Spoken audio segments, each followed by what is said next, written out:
And good evening, my lovely Lost Tales, and welcome back to the Blue Rose Respite for my soothing Sunday night stream. I hope you're all doing well tonight as we begin a brand new adventure. Tonight we're starting Beacon Pines. I first saw a teaser trailer for this game. It looked so cute and kind of spooky, but at the same time just kind of chill, cute storybook aesthetic, and I thought it would be the perfect fit for my soothing Sunday night stream. It's definitely not as, say, action-oriented as, say, Cult of the Lamb was, but still cute woodland critters going on spooky adventures in the forest, and I'm so excited to play this with you guys. But I hope everyone is doing well this evening. Welcome back, everyone. Also, Garrett, how's it going? It's so good to see you again. Feel free to just chill with us. You came at a perfect time. We're just starting a brand new game tonight. Hey Hayden, hey Steph, how's your weekend been? It's been pretty good. Yesterday was fun. I had a really nice lunch out in town, walked around. It was actually nice and surprisingly warm yesterday, so it was a good day to go into London and explore the city for a bit. Today was mostly just sleep, and I went to the gym and I ran 12 kilometers, so I was very, very proud of that because that's my new record. And just did my meal prep for the week ahead, and now I'm here with you guys, so things are going well. But I hope everyone is doing well tonight. I'm very excited to play this game with you guys, so shall we get started?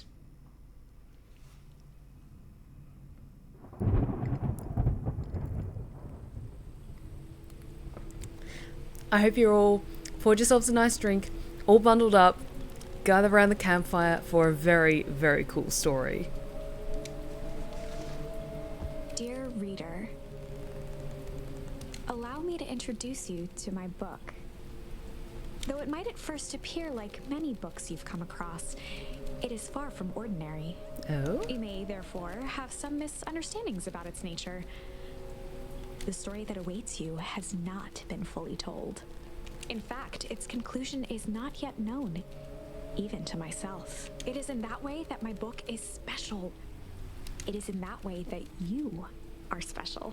Oh, thank you so much, Samuel. I just did my kind of regular makeup, but I wanted to wear my battle vest today. Felt like I could use a little bit of an extra boost and fit the vibes of this spooky forest story. Without you, there is no story.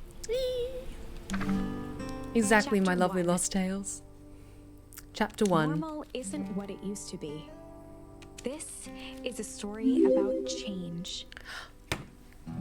Sorry, Vampires and Vino, thank you so much, Jason, for the follow. You're absolutely amazing, and you are welcome at the Blue Rose Respite anytime, my friend.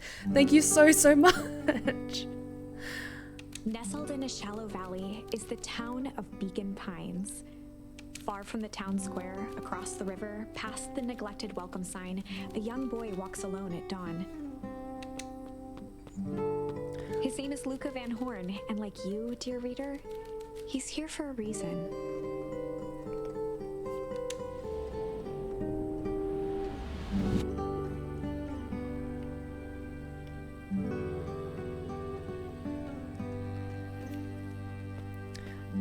And yes, the art style is adorable, and you will fall in love with this game.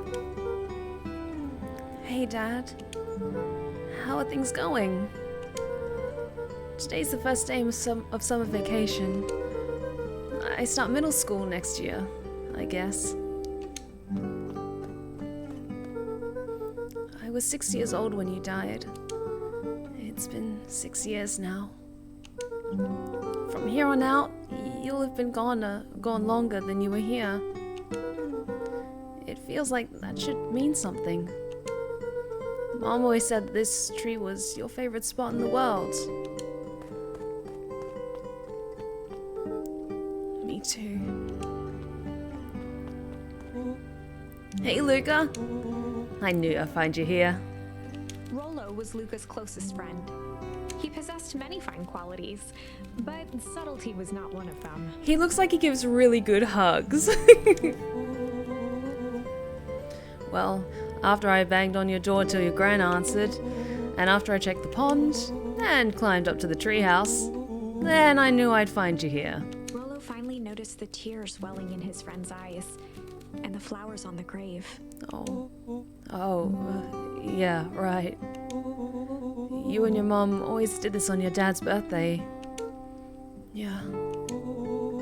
I didn't know if you were gonna keep doing it now that your mom's gone too. Oh great, he's an orphan! Oh what? Oh no, my heart. She's not gone. She's just missing. Okay, so his father has passed away, but his mom is missing. Okay. Sorry, I meant to say since she was missing. She's gonna come back, Rollo. Yeah, vampires, if you know, I'm fully expecting by the end of this story, most of us, like most of chat, myself included, are probably going to be just a blubbering mess. Of course she is. Okay, Dad. See you next time. I think I'm ready to get out of here. Sure, either way.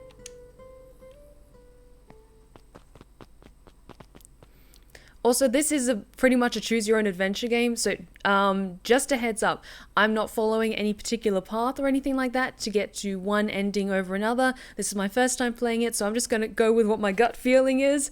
I might get a completely different ending to what you've done if you're playing this game yourselves or you have played it. So yeah, just a heads up, if I make a different choice than what you would normally pick, please don't beat the shit out of me in chat. Oh...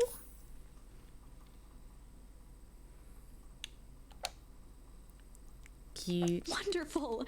I had a good feeling about you from the moment you opened my book.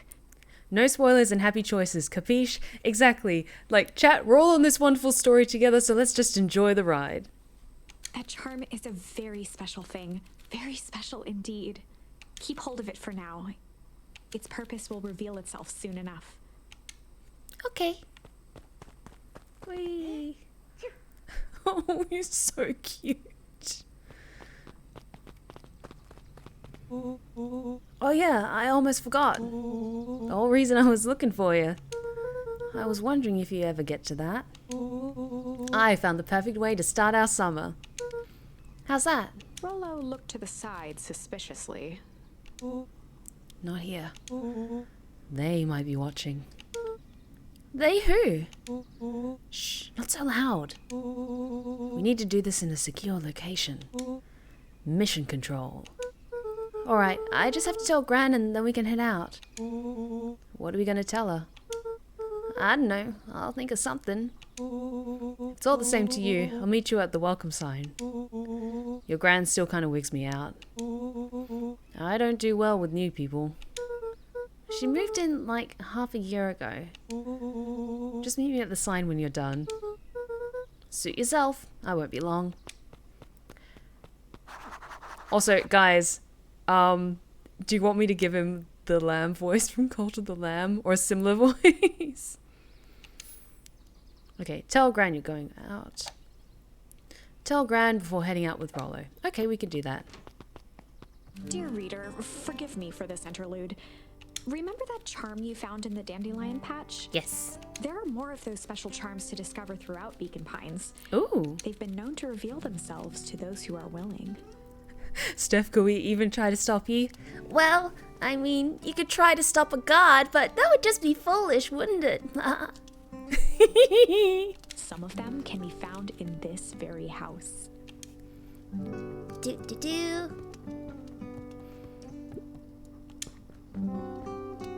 Oh, this whole game is so cozy. Ponder. Oh. Gran had already lit the fire. She kept a warm house, as if by grandmotherly obligation. Oh.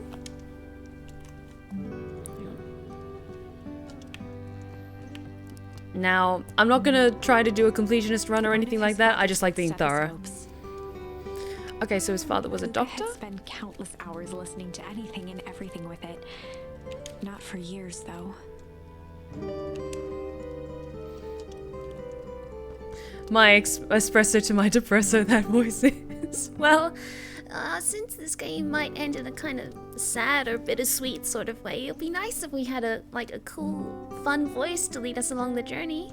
Since Gran had moved in, the house was more peaceful, more orderly, and more covered in flowery fabric. You say that like it's a bad thing, but I think it's cute. Just some dusty knickknacks. Okay, let's look through here before we go upstairs. An array of prepared meals crowded the refrigerator, each labeled with a day of the week. Oh no, because I do meal prep and that's kind of what I do. I don't label everything, Scissors, but a broken can opener, a mostly empty bottle of glue, and some loose string. I could comfortably live here, I think. Found the junk drawer. Anything useful here? The only piece of furniture Gran had brought when she moved in was an old hutch. The Medloid Man, thank you so much for gifting a sub to Vampires and Vino. Oh my god. Medloid Man, thank you so much for your support. I really appreciate it. Thank you. Also, Jason, if you are still in the chat, if you receive a Twitch subscription, like you have just now, you can join my Discord if you are so inclined, but don't feel pressured to if you don't want to. It's all good. I'm just glad that you're having a good time with us. Okay, before we head outside, let's go upstairs.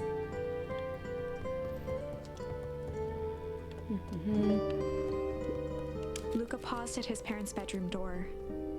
He just wasn't ready to go in yet. Oh. Gran had commandeered the upstairs closet when she moved in. Some things need shelter from a young boy's mischief, she said. Oh. Do I get to see Luca's room? Luca tossed on his favorite old sweater. Even though it was the first day of summer, a chill still hung in the air. Oh.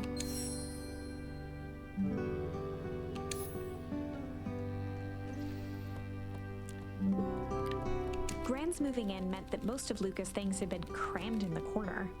Luca was somewhat annoyed by the situation. No. I mean, it's tricky when you have a new family member suddenly move in with you, so it'll take a little bit of adjusting. Undisturbed. Luca didn't mind that she had a habit of falling asleep in front of the fireplace. Oh. It meant that he could read late into the night. I wonder what kind of mischief we're going to get up to on our little adventure. Okay, let's head downstairs.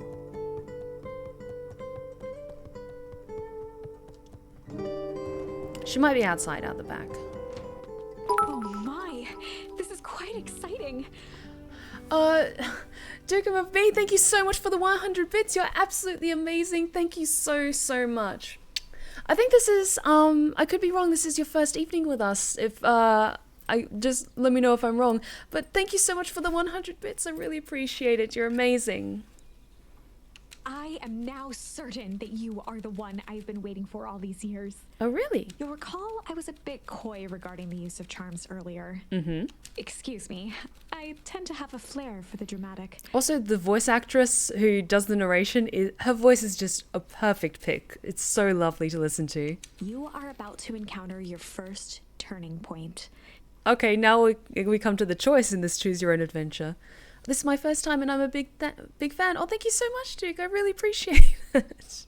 There are certain times in this tale when everything hinges on a single word. Step forth, dear reader. I'll do my best. Nope. A sturdy old wheelbarrow. Ooh. Young Luca would spend hours hiding in the bushes, waiting for a chance to jump out and startle his mother. She always enjoyed humoring him by feigning terror. The near breathless enthusiasm of the narrator really helps bring the hype into this chill game. Honestly, the vibes I get from the narrator is she genuinely feels like a storyteller, like reading a book to kids, where you have this excitement in every word. You want to like keep the energy up and stuff like that. You know what I mean?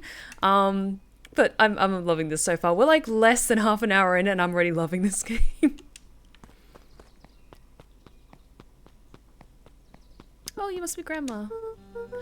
Oh, she's lovely. Hey, Gran. I'm gonna go hang out with Rolo for the day. See you later.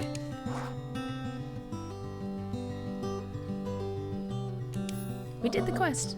Hold up now. Where are you and Rolo headed exactly? Oh, nowhere special. The less Gran knew, the better for everyone involved. Oh, really? Or should we give her a heads up?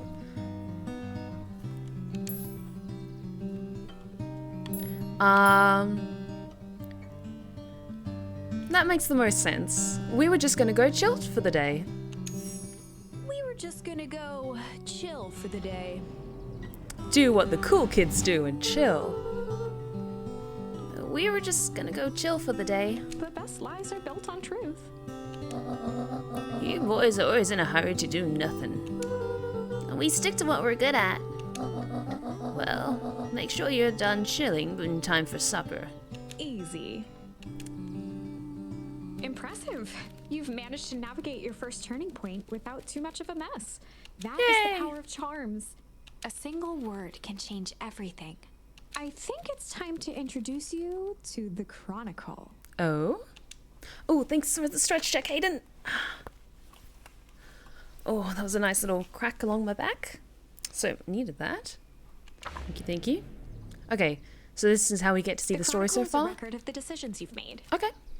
You can see the turning point, which has been revealed. At any time, you can use the Chronicle to go back and invoke different charms, creating new branches. Oh. Oh, that's interesting. And thank you for the hydrate check, Glantinator.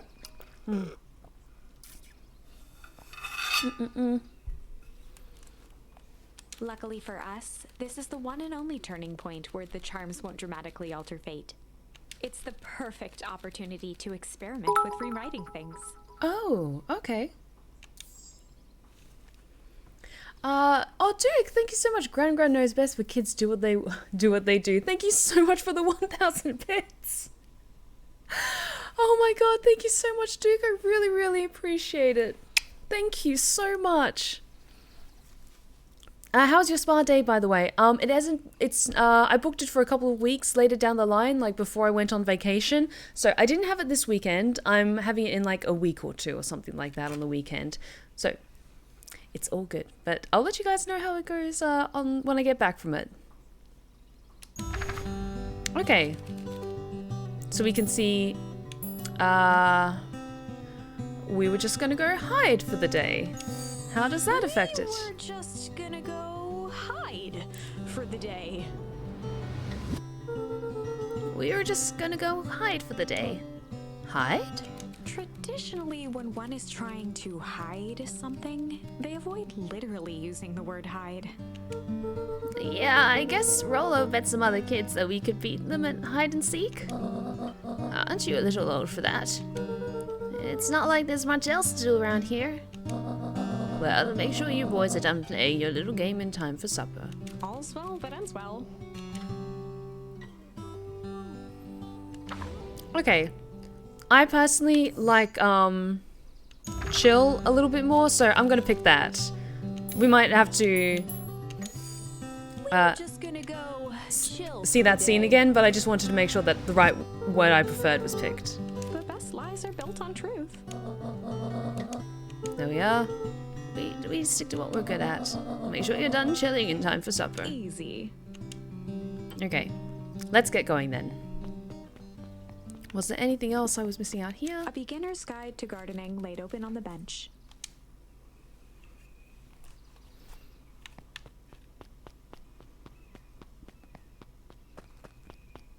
Oh, and Luca.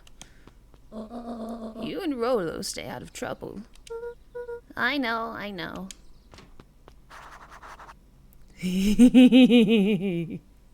Oh, we can do that. You mischievous little scamp.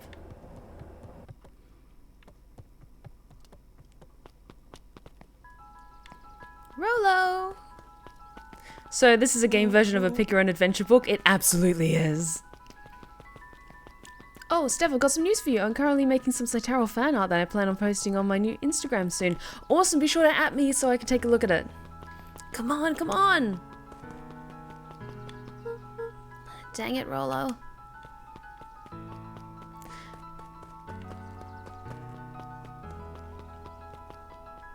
You know the drill.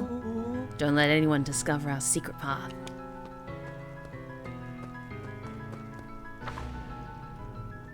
Chapter 2. Welcome to Beacon Pines. For many years, this valley had been a small mining outpost. It wasn't until Sharper Valentine built his fertilizer company that Beacon Pines was established.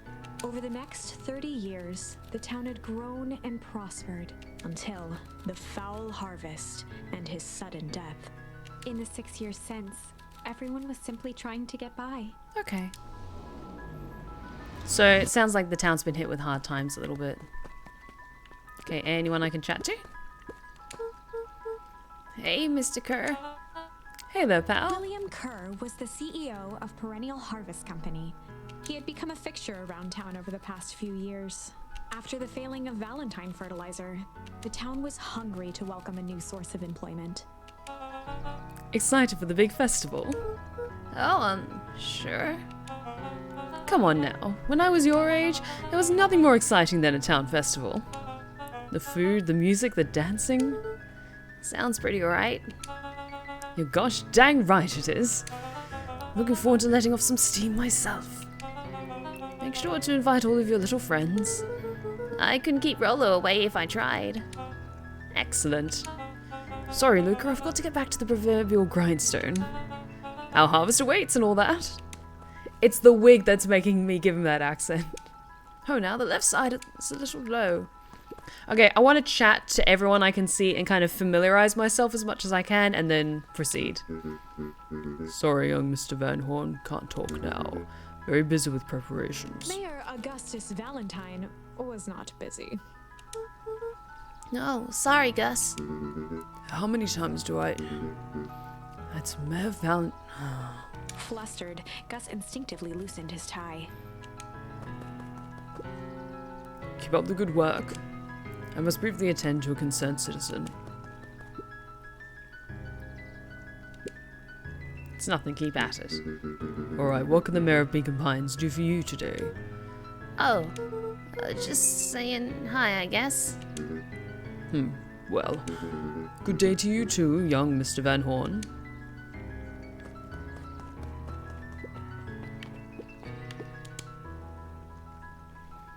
Oh, could we just like stand and pose in different areas around town?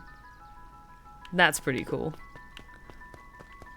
That's what the sunglasses are for, I think. It's just the place where you can stand and look cool.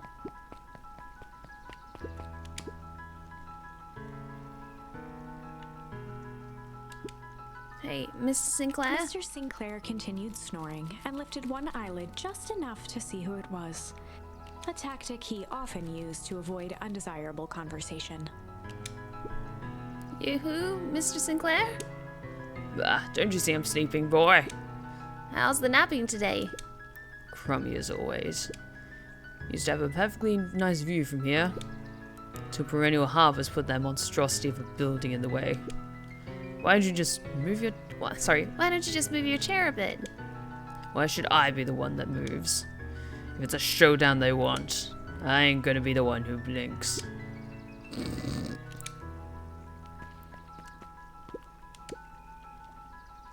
Come on, Andy, grab his wallet. I'm sorry, Iggy, I can't. Do it or we pound ya. I take it this is the town bully? Yep. Yeah, but my mom said... Yeah, but. If I had a nickel for every yeah, but, I'd be the freaking king of nickels. Ain't that right, Tish? Yup.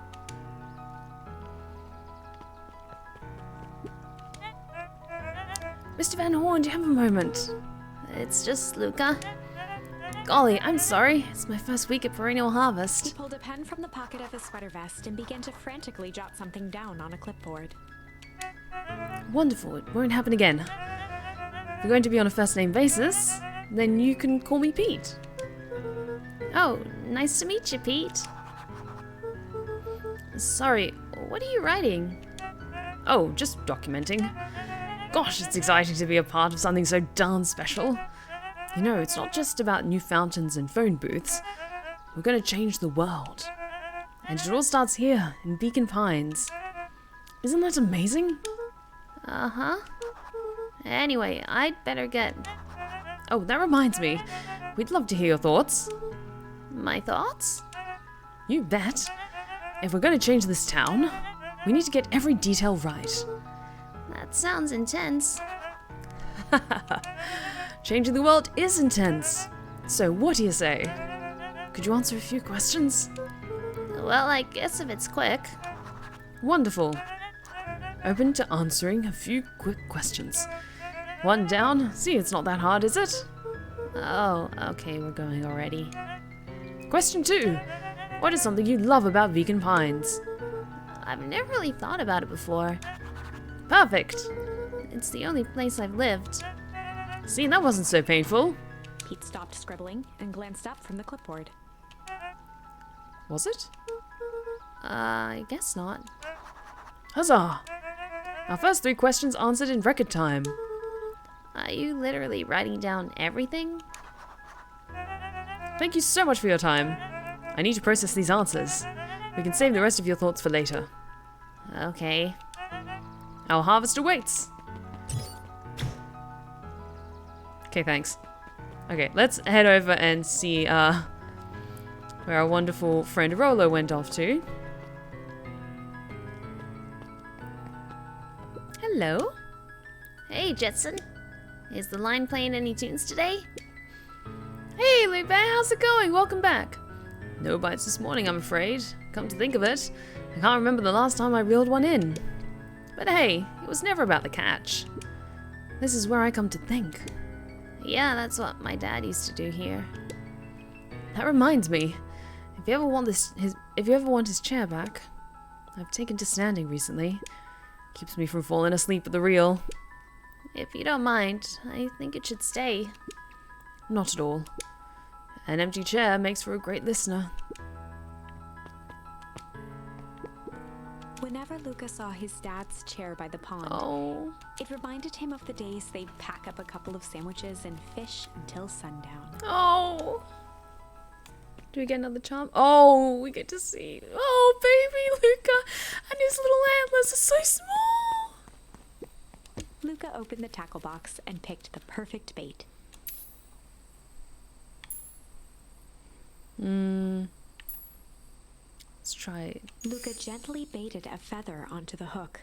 Good for skimming the surface. Because I'm a very small bean. I don't want anything too heavy. Hey, Pops. Give it a good cast now.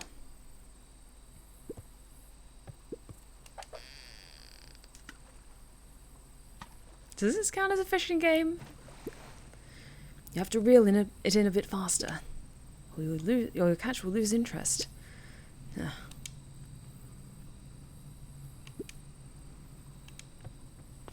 Okay, let's give that another try. Luca gently baited a feather onto the hook. Good for skimming the surface. Let's give that another try. Come on.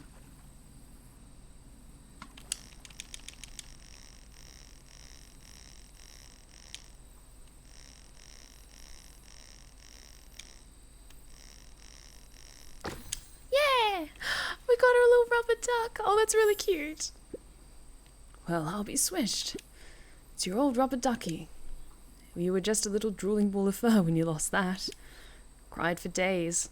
Oh, we're probably going to cry by the end of this game. I have a feel that's going to be the case. I told you it'd turn up. Can I just fish? Okay, let's try. Luca tied a shoestring to the hook. Just that to fish see. could resist a nice shoestring. Just to see if I catch different things. The staple of the respite. Fishing games.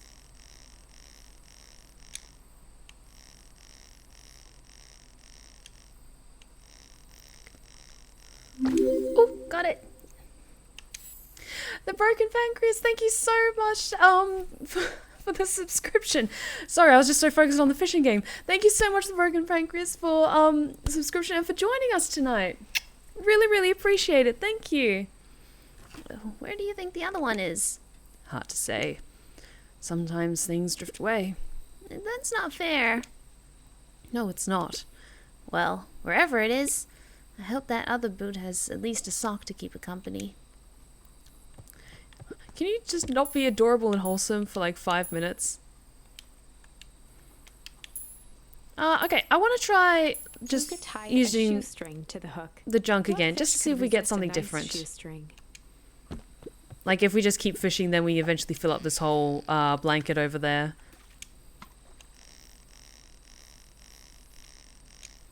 Oh no, it's all good, it's all good. I was just so focused on the fishing that I kind of had to do a double take when the alert went off. Okay, so we get the same thing. Okay, so we just got that.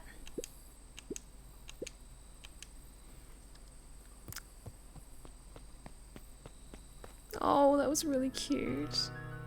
Okay. Let's keep going though. This must be the secret fort of secrets. The boys had a good thing going. Stop being so cute, damn it. I know, it's this game, right? It's bringing out the cuteness in all of us. As long as they kept old Jeff happy, they had an endless source of precious materials to add to the treehouse. I take it old Jeff is maybe the one who owns like the local like junkyard or something. Let's head up. Oh, can we just chill here? Nice. After Luca's father had passed, Rollo became obsessed with them building their own Hank atomic star scraper.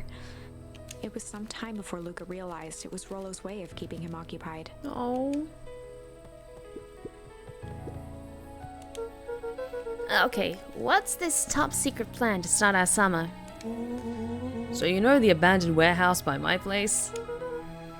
The old Valentine building? Yeah, well, it isn't abandoned. What makes you think that? Get this. Last night, it was glowing. Glowing? Are you sure? Kinda. That place has been empty since... Since the foul harvest?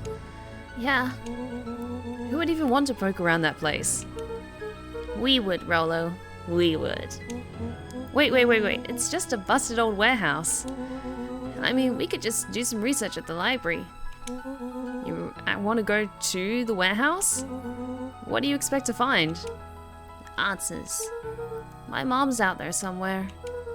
And it seems like everyone wants to pretend that she's gone for good. You don't have to come, Rollo, if you don't want to. Luca, remember that time I sort of accidentally burnt down the chicken coop? Oh no, little Rollo's a pyromaniac. This is great. And you jumped in and said it was your fault before my path throttled me? This is a flaming chicken coop sort of deal. I've got your back. Thanks, Rollo. Now that I think about it, poking around a decrepit fertilizer warehouse is exactly how I want to spend the first day of summer. Luca's winter coat decommissioned for the summer. Oh. With the cold holding out longer than usual, he reconsidered its usefulness. I just want to have a quick look On around. certain nights, when the clouds were just right, the boys could tune into strange patterns of static. Rollo Oh. thinks it's aliens. He always thinks it's aliens. Well, maybe Rollo's right. Okay, do a little look around. Luca looked up at the satellite dish. Rollo nearly killed himself putting that up into the tree. While it didn't turn the radio into an interstellar communicator, as he'd hoped, it did at least boost the signal enough to overhear truckers one town over. That's pretty cool. Well, let's head down.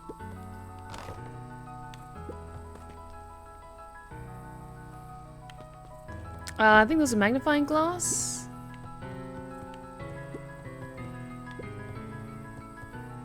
Because there was that to look at. There's the winter coat. Let me just have another quick thorough look around. Because we saw that. I think we kind of found everything. Yeah. So yeah, let's head down.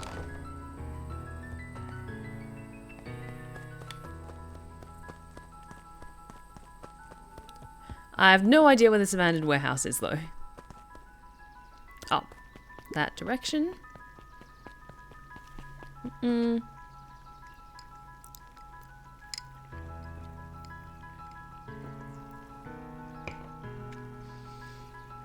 I wonder if you can go back to the original branch choice and select charms you didn't have at the time. That's an interesting idea. We'll check it out when we've got like more of a diverting path option. Because at the moment we just have the one that was just more like for a little thing, but let's just keep going for now. I'm just catching my breath a bit. Go on, I'll catch up. Okay. Oh, this town is so cute. I want to say hello to everyone. Hey, Mrs. Nelson. Morning, Luca. Any big plans for the summer? Not really. Heard anything about the old fertilizer warehouse? Any strange happenings?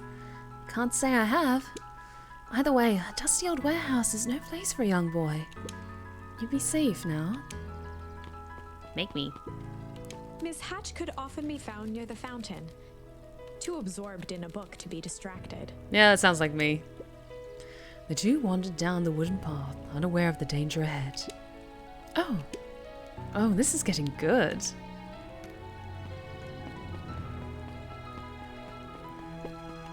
Holden Wilder ran the local paper of record, the Beacon.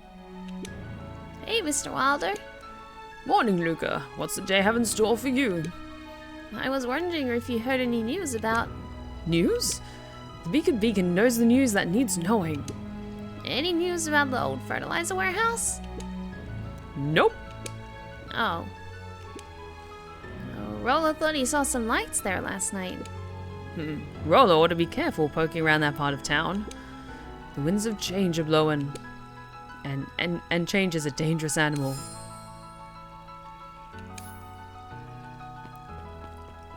Exploring all the fun things. Luca, just the fella I was looking for. Hey Roxy, what's up? Okay, Roxy's cool. I like Roxy. She's only said one line of dialogue, but she looks cool. She looks very cool. Oh, right. Rendezvous with Roxy. This is an important turning point. Oh. The first time where your charms will change the course of fate. Oh. And currently, we only have one suitable charm at our disposal. Okay. Have no fear. We can always return later using the Chronicle once we find more charms. Okay, so question answered. Well, now I'm just rambling. Where were we? We like your rambling though, narrator. Have you seen my blockhead brother today? He skipped out before breakfast. Well, not really, no. Can't say I have. Can't say or won't say. Roxy, would I lie to you? Luca, wait up! I almost forgot to tell you. Roxy might be lurking around here. This is one of her favorite places to stand around and be useless. Rollo. So we need to make sure she doesn't spot us. Rollo. Why are you doing that turning thing with your body? What? You're not scared, are you? She's harmless. And a chump. Your sister's gonna smack you upside the head for that. And she's right around that corner, isn't she? Okay, we got into trouble with Rollo. Don't mind me, just over here lurking. Uselessly. Oh, hey, sis. Nice weather we're having, huh? I couldn't help but notice you snuck out this morning before breakfast. Wasn't hungry. Also couldn't help but notice your morning chores were left unchored. Roxy, I'm gonna level with you. I'm sick and tired of digging up carrots. We all got to pick up the slack since the foul harvest. Almost every carrot I dig up is rotten. And the rest look like they were hit with Hank's atomic shrink array. All the more reason to keep digging. There's gotta be more to life than puny carrots. Look, Roxy, Luca and I have places to be, so if you don't mind... Oh, I do mind. I'm not gonna catch hell again because of you. So either you march yourself home and harvest those carrots, or I haul you home myself. Rollo froze as Roxy took a step toward him, cracking her knuckles. Luca knew he had one chance to save his friend from being dragged home. In the past, he found the best way to deal with an enraged Roxy was to be a little... chill. In the past, he found the best way to deal with an enraged Roxy was to be a little chill. Come Come on, Roxy. It's the first day of summer. The sun's shining and we just want to take it easy. We leave tomorrow's problems for tomorrow. That's great and all, but Rollo's problems have a way of becoming my problems. And Pa always says, tomorrow's work is best left for yesterday. March, you big oaf. Aw, rats. I expect a full report about the Valentine place.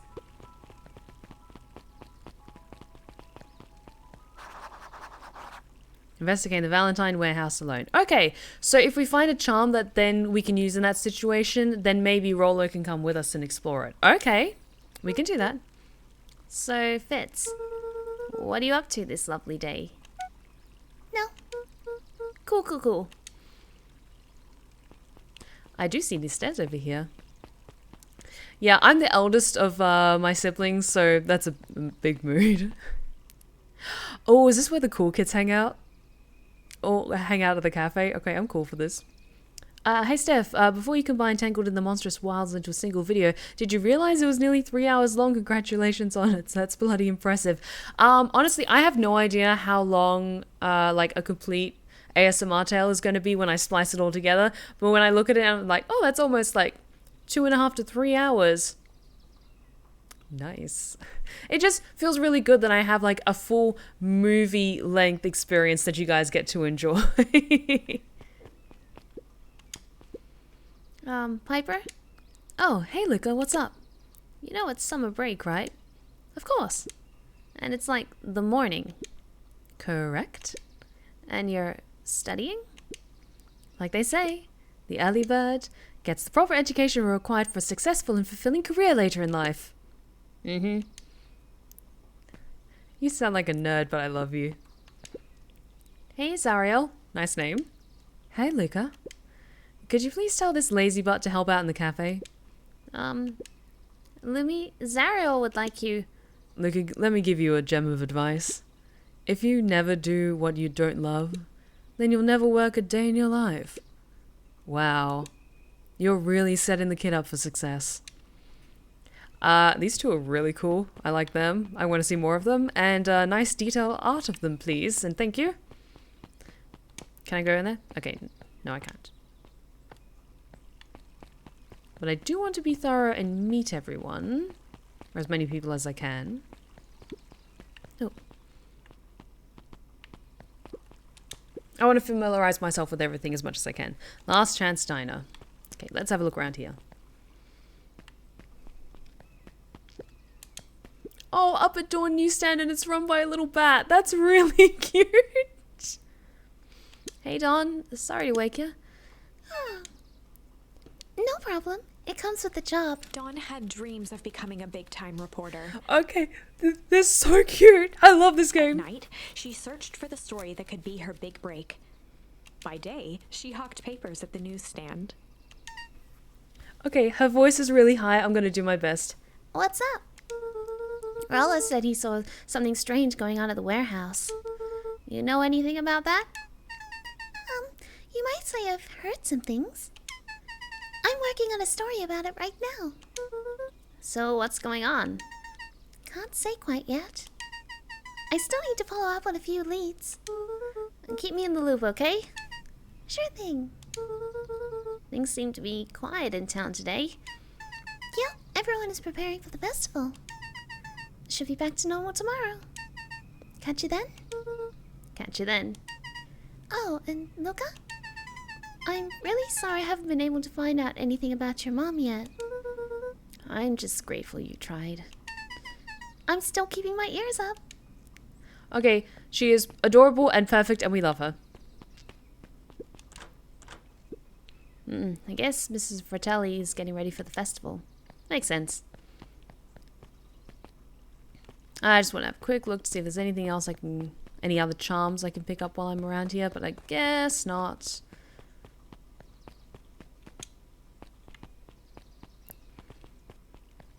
Let's check out this way. Sharper Valentine, founder of Beacon Pines.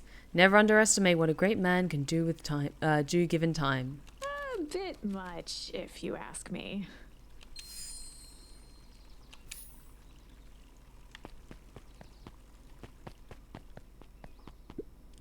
Hey, Solomon. Apologies, no time for chit-chat.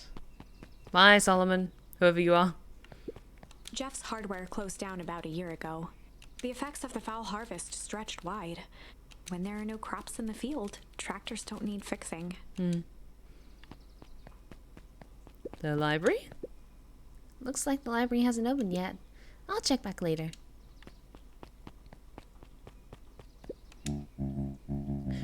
Luca, my boy, hold up a tick. Oh, hey, Mr. Nuncreed. I was on my way to... I just sold the last jar of your grandmother's preserves. Can't stock the shelves fast enough, turns out. Hey, that's great, but I'm actually... I guess Juniper will just have to swing by with more of her lovely jam. Uh-huh. Well, don't let this old man slow you down. You just remind her that she still owes me that dance. A promise Gran regretted the second it was made. Oh no. Will do. She's a fine woman, that Juniper. Yeah, she's pretty cool, I guess. Stop hitting my grandma. A real fine woman. Oh, I'm uncomfortable. I gotta go. Sweeter than any jam on earth. That's, it's nice that you like my grandma so much. It's a little weird, to talk to me about it. New. Part of Perennial Harvest's Beacon Pines Reborn initiative. It didn't see much use. Okay, it looks like we can go up that way. But I want to quickly check around the other side of town and go down. Because I have a feeling if we go up that way, it might lead us to where the Luca Van knew house... that if he gave up now, he'd never hear the end of it from Rollo. Okay, so it is this direction towards there. So we can't go back at the moment. But that's okay. Got plenty of time.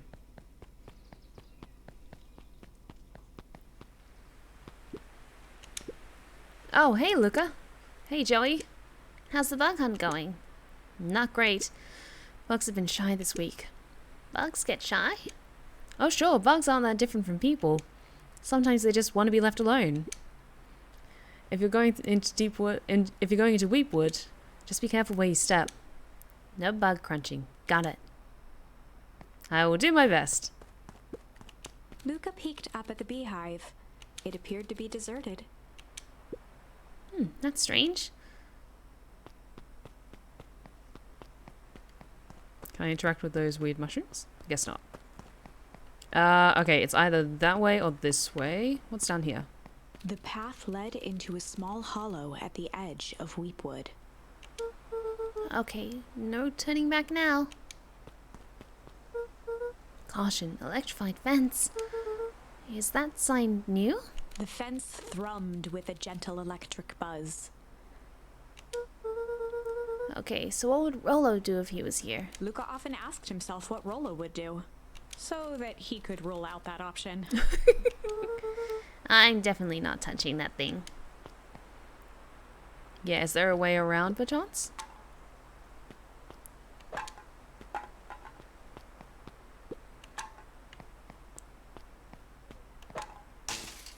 As sparks flew from the fence, the light atop that section shut off. 2 bulbs remained. Okay, so we find things and we chuck it at the fence until all the power goes down.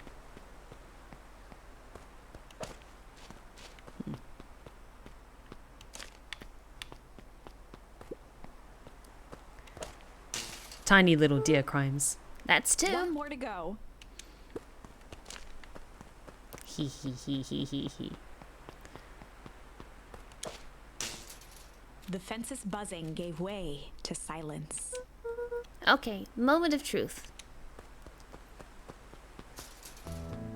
Every kid in town knew the old Valentine fertilizer building.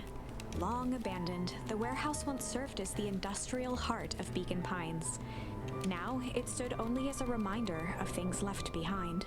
The dormant building showed strange signs of life. Okay, so Rollo wasn't exaggerating for once. What's going on here? There was only one way to find out. Time for some sneaking around.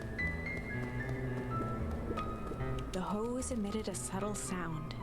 It was actively draining some kind of liquid. Was it taking water, maybe? Be tiny, do crimes. Locked. Luca thought he heard faint sounds coming from the other side of the door. He pressed his ear against the cold metal to hear better. He has very big and very fluffy ears. A zipper? Footsteps? The sound of footsteps grew louder. Hello? Oh no. Shit. There's swears in this game! No! The heavy steel door knocked Luca to the ground. Disoriented, he looked up to see an imposing figure silhouetted in a green glow. It lunged toward him. He tried to scramble away, but felt a gloved hand latch onto his ankle. Luca watched his fingernails leave trails in the dirt as the hand slowly dragged him back through the door, into the lab, into the green light. No! This is a story about change. This is a story about change. It was far from the sort of change Luca imagined for himself. But change is, after all, a dangerous animal. The end? Okay, so I feel like I need to pick some different threads then. I probably should have warned you about this. Yes? There are many paths that our story can take. Most will end in tragedy. But don't let that discourage you. We will find the ending that this story deserves. I just know it. From here on out, a charm will have a check mark when it's been used to its full potential at a given turning point. Okay. Now, let's try something different.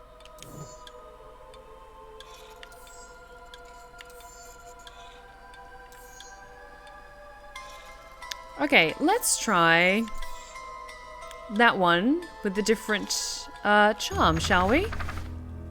Okay, but I'm already loving this so far, because even though it ends in like one particular ending, you can still go back and change things.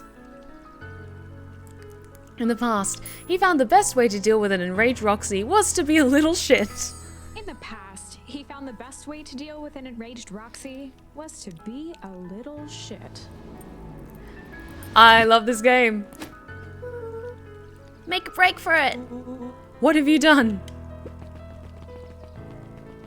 And that's how we escape with Rollo. Okay. Did that little shit just kick me? Run all you want, you little twerps. You gotta come home eventually. Sorry. Investigate the Valentine warehouse with Rollo. Okay, perfect. And then we get to experience it with Rollo. And then, look at my boy, hold up a tick. Sorry, Mr. Nuncree. Kinda in a hurry now.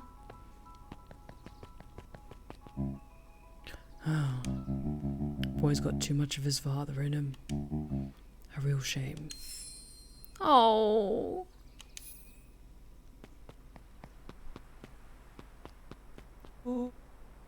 I win. Little help. I am the champion. We were racing. Did that road get longer? Like anything ever changes around here. It seemed longer. You're just lightheaded from the run. You really need to pace yourself better next time. Not sure I would take advice from second place. Has that sign always been there? Wait, what? Caution, electrified fence. No, that's definitely new. Creepy. How are we going to get around an electric fence? Don't worry. I got this. Nice. Are you okay, sweetie? That looked like it hurt. Why did you do that? I always said you can figure out what the plan was when you're done. Great, what now? Well, I did my part and established that touching the fence is bad. I'm sure you can handle it from here. I'll supervise. From a safe distance. Can we actually go around this way? Ooh.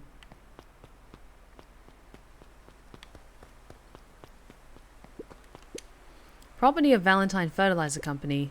Looks old. Okay, can't go up through there. Okay. Just wanted, because I saw that path before, but I wasn't able to do anything with it. Whoa, you're a genius.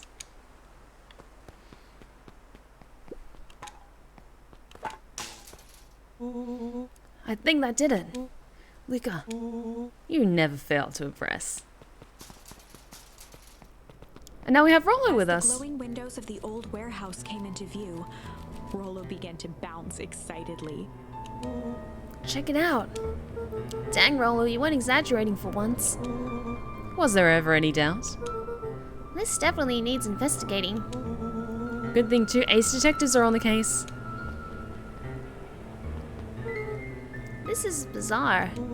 This is awesome. Ooh. Did you feel that? What, the excitement in the air? You bet your butt I did. Check out this puddle. That's not normal. And this hose.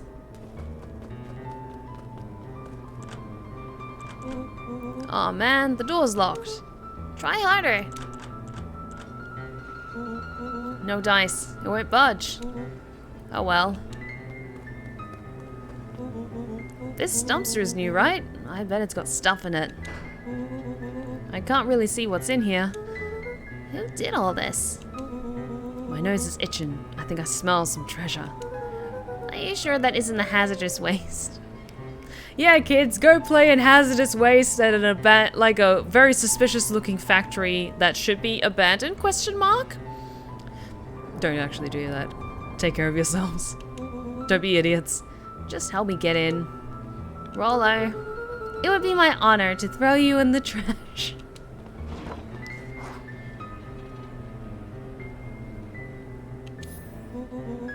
Come on, Lady Luck. So what's in there? Let's see. There's a squishy bag of squish. Wow. A good inch of stagnant sludge. Your natural habitat? Wait, hold the phone. I hold 2 phones. Check these bad boys out. Are those walkie-talkies? Just like Hank atomic communicators. Do these actually work? Ground command, Hank Atomic. Hank, do you read me? This is Hank Atomic, ground command. You're coming in 5 by 5. How are your vital readouts, Hank? It's getting a little stuffy in here. Requesting assistance for evac. Help is on the way. Hide. What was that? Someone's coming. Give me your hand. I'm trying, my hands are covered in squish. Hide. Scoot over, I'm coming in. I don't like the look of this guy though.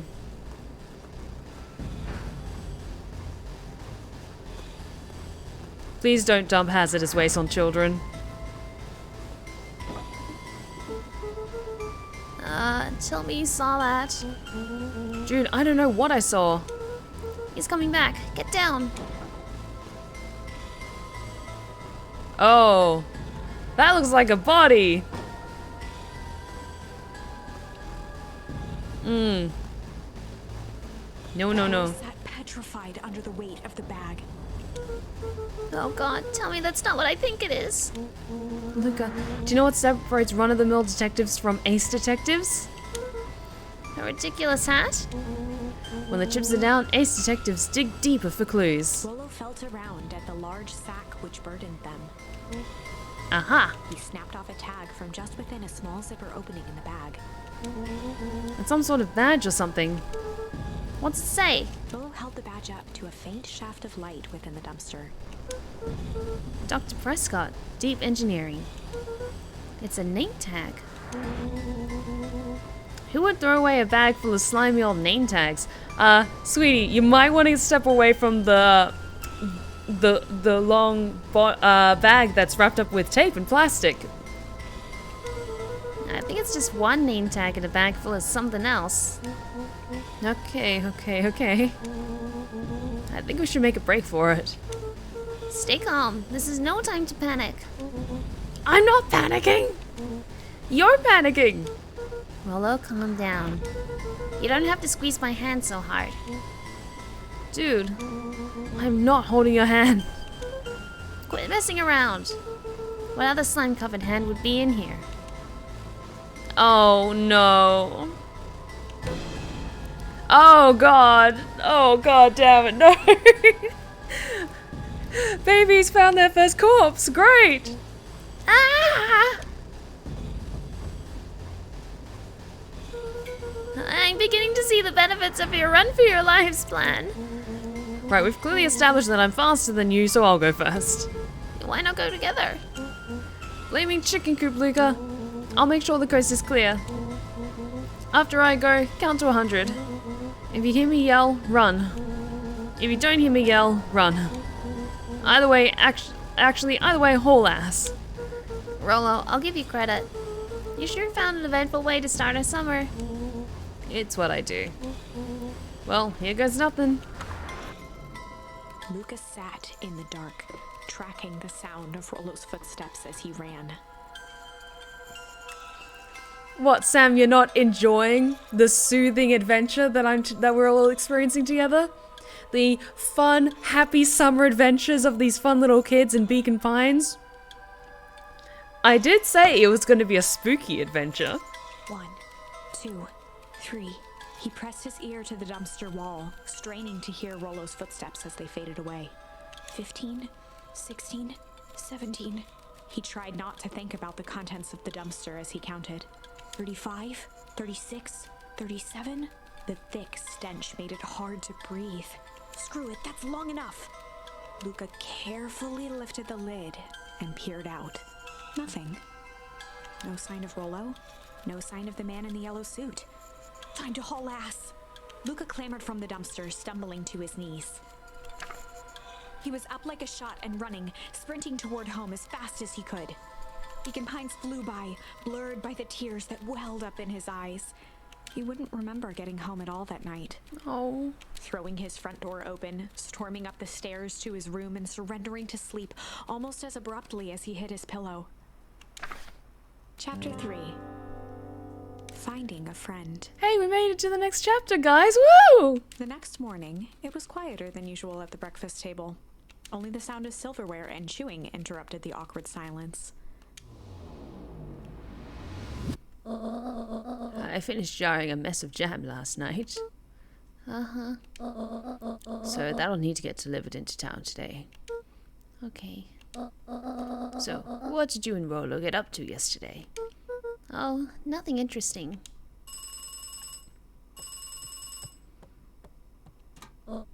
Hello? Sir, I do not speak wingdings. Calm down. Oh, of course it was the right thing to do. Start gathering, folks. I'll be right there. Are you sure there isn't anything you want to tell me about yesterday? Anything I want to tell you? No, actually, we sort of ran around a bit. Gran's brow furrowed. She let out a long sigh. Her voice was quiet and even. I have to go take care of something. You are to stay in this house for the day. Under no circumstances are you to leave. What? If I'm not back by dinner, there's stew in the icebox. But nothing. You are to stay here, understand? yeah, Say it. I'll stay here till you get back. Good. Oh, and Luca, you left the icebox open yesterday. Not made of money, you know. Well, that was strange.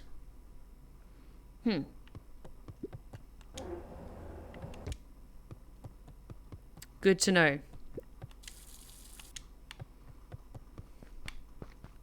Let's have a quick look around to see if there's anything interesting, because something is making me suspicious about Granny a little bit. Part of me thinks that maybe she knows more than she's leading on. Or she's somehow involved in it in an unsuspecting way. Either way, I'm sure she's going to be part of this amazing mystery. But let's have a look around.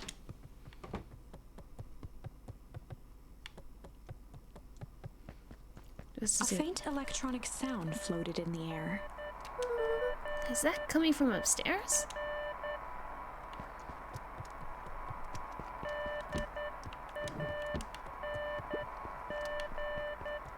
Have a look in a second. I just want to make sure there isn't anything I haven't checked out yet.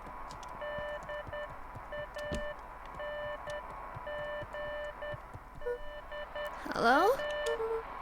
Is anyone there?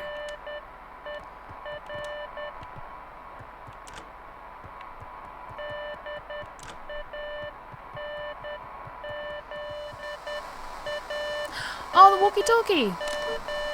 Hello? Rollo, is that you?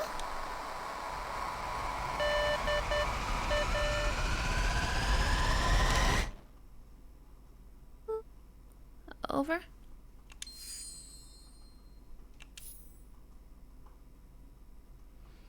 There is a mystery Luca afoot. glanced at the now silent walkie-talkie. He wasn't sure what to think. Someone's at the door.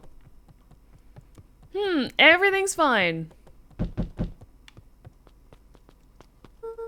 Oh, hey, Roxy. Is this about me, accidentally kicking you yesterday? Is Rollo here? No. Look at me, Luca. This is serious. Is Rollo here? Did Rollo not make it home last night? No, I haven't seen him since yesterday. Rollo didn't come home last night. What? A pit formed in Luca's stomach. No! Where was the last place you saw him? We were playing around and in Weepwood, and then it was late and we went home.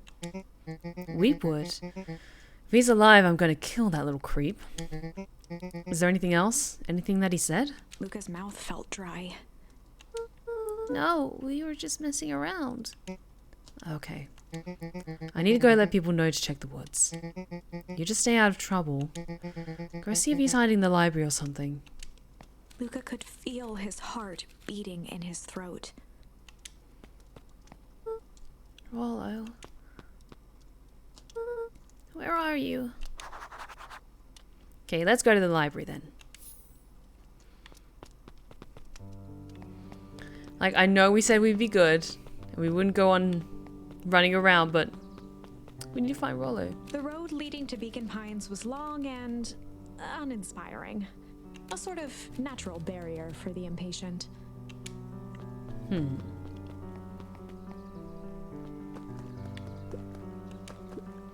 Hey, Bert. Have you seen Rollo? No, Though I've mostly been talking to clipboards. They're setting up lots of stuff for the festival. This one said he had to process some answers. I told him that was fine. I'll wait right here until he gets back. You really slot into the sister character perfectly. Like, maybe it's just because, like, I do have a slightly deeper voice, so, like, it has, like, the weight of that sense of authority, but as an older sister of many siblings, yeah, I feel that.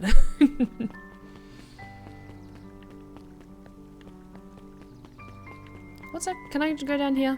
Apparently not. Howdy, Luca. Hello again, Pete. I'm not Pete, you silly goose. It's Toby. You could have fooled me. Well, hey, it's no problemo. The important thing is, we'd love to hear your thoughts. Yeah, I'm getting that impression. We're all a part of something special, Luca. And it all starts... Right here in Beacon Pines, I got it. Toby looked up from the clipboard excitedly. That's right. So how about you start by telling me... Look, no offense, but I've got my own stuff to take care of. Aw, you joker. We're all part of this together. You'll let us know when you're free to answer a few questions. Bye. We really need to get back to work. Just a couple more minutes. If Roxy said she'll be here, then she'll be here. I just don't see why I'm standing around, doing nothing, and waiting for Roxy. when I could be standing around, doing nothing, and getting paid for it. Come on, Lumi, Roxy needs our help. Oh, my parents wouldn't listen. No offense, but isn't Rollo always getting into trouble? Something feels different this time. What can we do to help? We need to check where the adults aren't. So I guess it's up to us to check Weepwood.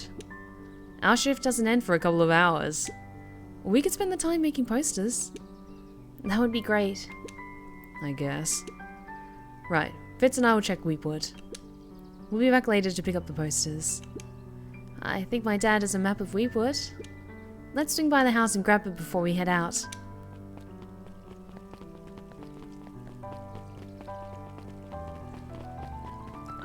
I'm sure we'll be able to eventually find Rollo somewhere. What's this about a missing child? These two are lovely. Who are you? I must stress that the situation is completely under control. It just all seems so terrible. Are you sure there's nothing we could do to help? No nonsense, young Mr. Carter will turn up safe and sound, I'm certain. You just focus on settling in. I trust my sister has supplied you with suitable lodging? Oh yes, Miss Valentine has been more than accommodating. We were just telling our daughter, Beck, that... Now, where did she run off to?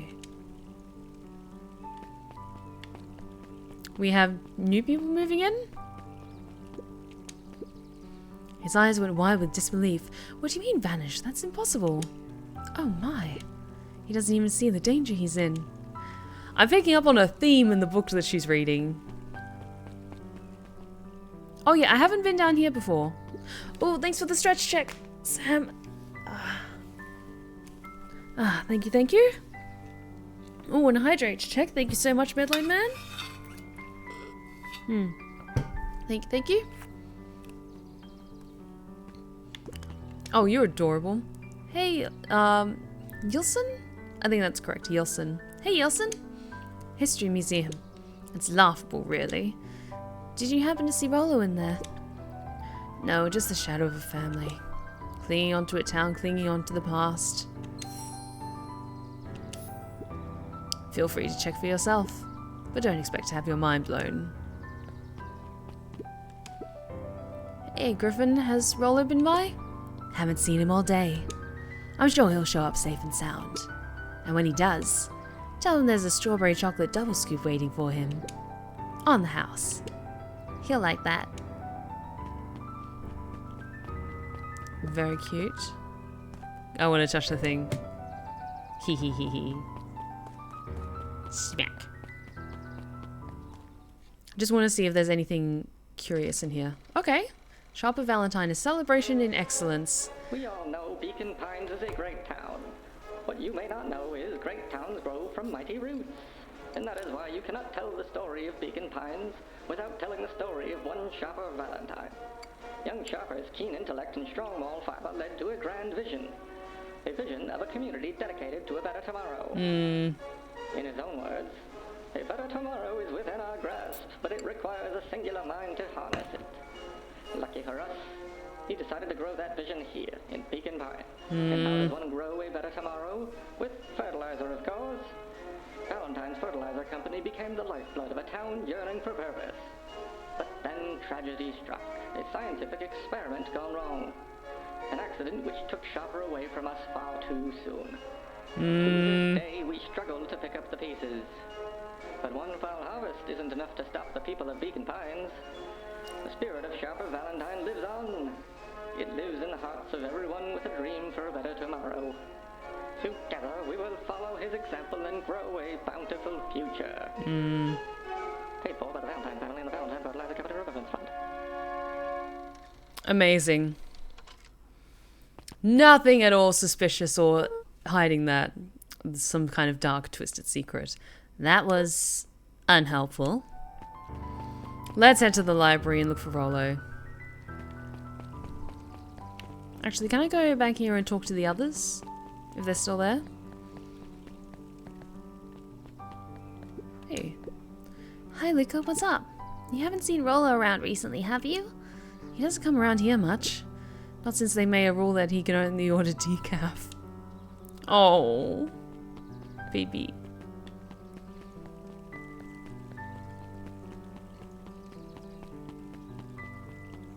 Oh, actually, let's talk to our little friend, if she's here. Yeah. Does she know anything? Hey, Dawn. Is it true about Rollo? Yeah, he didn't come home last night. I wonder if it's connected. Connected to what? I was checking in on reports about increased activity around town. What sort of activity? Windowless trucks, mechanical noises, strange lights. Your typical shady stuff. Who would be doing all that and why? Well, I have a few leads. The Valentine family is always suspicious. Perennial Harvest certainly has the resources. Do you have any idea where Rollo could be? The best place to start looking is where the trail went cold. Where did you see him last? We were in Weepwood, right by Valentine's fertilizer. I'll check out Weepwood when my shift ends. I do my best work at night. Just don't get yourself in trouble, okay? Her tiny fangs are adorable. Yes, they are. Honestly, all of the character design for like the little kids and the some of the adults is so cute. Hey, is Rollo in here? Kato volunteered at the library during the summers. He wasn't very social, so he'd dedicate each summer to becoming an expert in a single subject, making him a reliable source of very particular knowledge. If you were to ask Kato something he didn't know, he'd escape into the dusty old bookshelves and return with just the right thing. Hey, Kato? Kato was lost in his reading. Luca crooked his neck to see the title, Introduction to Melitology. Oh, hey, Luca. You snuck up on me. Adorable penguin baby. Good book? Dunno. Just started it. He gestured to the shelves. I'm really running out of books I haven't read yet. So now it's on to the wonderful world of bees. Turns out bees are pretty cool. For instance, did you know that about 70% of bee species actually live in underground tunnels? Or that there are 2 queens in a hive? They will fight to the death for supremacy? Oh, that's gonna come in handy. That's interesting, but you haven't seen Rollo around recently, have you? Not since yesterday. Keep an eye out for him, okay? Sure thing. If I see him, you'll be the first to know. How many charms do I have? I've got quite a few so far. I wonder... Yeah, we're still following the path of what this current one is leading on, so I don't have anything else yet. Hello? Hey, Jace. Oh, hey, Luca. Did Rollo come by? No. I was actually surprised. He's usually here on days when a new issue drops. Rollo's the biggest Hangatomic fan I know. Besides myself, that is. Well, if he does swing by, tell him to meet me you know where. I don't know where. No, he knows where. Oh. Roger that, Space Cadet. Time to look at The bottom corner books. shelf was a dusty array of thick science books. Only one binding was clean enough to read. Cellular Biology and the Chemistry of Mitosis. Boring. Mycological Phosphorescence. More like my complete loss of interest. The entire top level of the library was devoted to comics. Oh? Most of which were Hankatomic and the myriad of lesser revered spin-offs. Just want to be thorough and have a look around everywhere for anything that could be useful. Oh, the cobs I've eaten. A salad-centric travel guide for the mildly adventurous. Yuck. Sally Seashore's simple succulent sundries. Luca brushed off a smudge of dust. Or maybe it was flour. 30 recipes so easy you'll doubt it's even edible.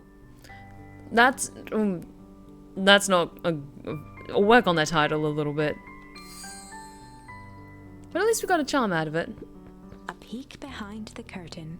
The methods and ruminations of Patrick C. Montesquieu, one of the greatest acting minds of our time, by Patrick C. Montesquieu.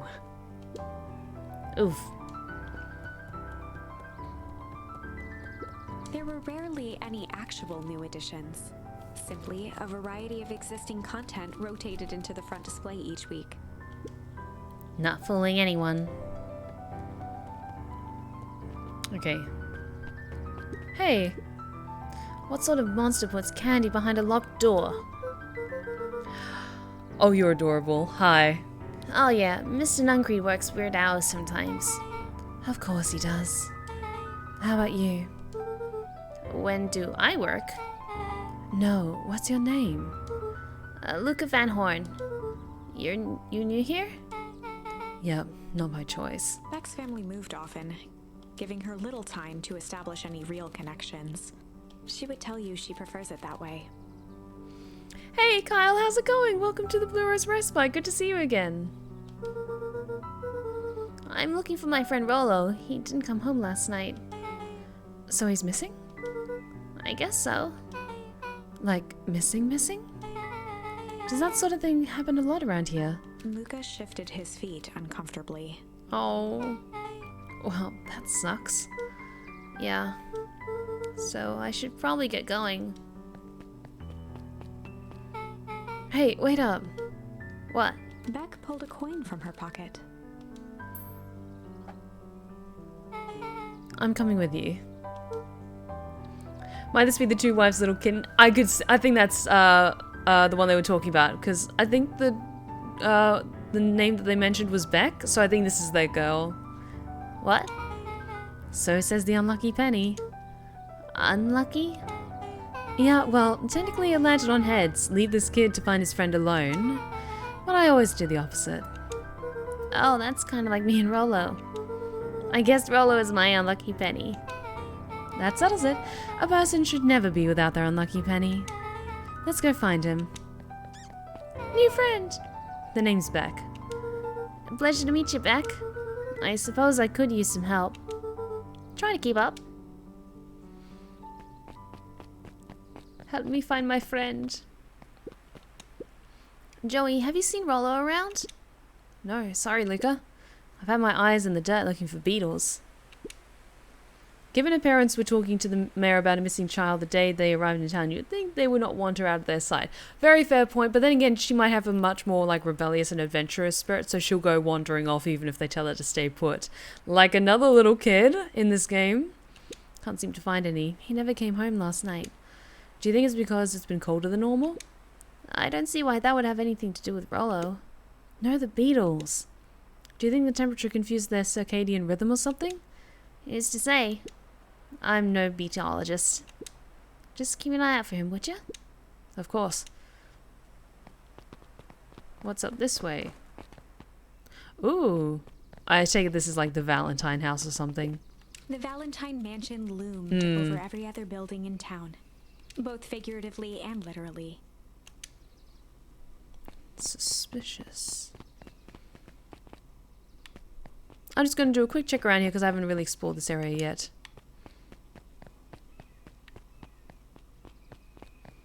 But I will say the amount of detail that's in all of these scenes is so pretty. Like everything looks like it's like hand painted by brush. After the foul harvest destroyed their wealth and reputation, the Valentines shuttered off their estate from the rest of town.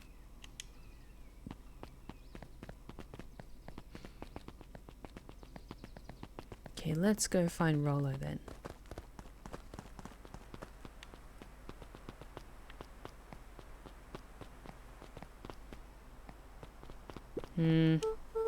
Dang, they boarded up the way in. Maybe we can have a look around here. Oh.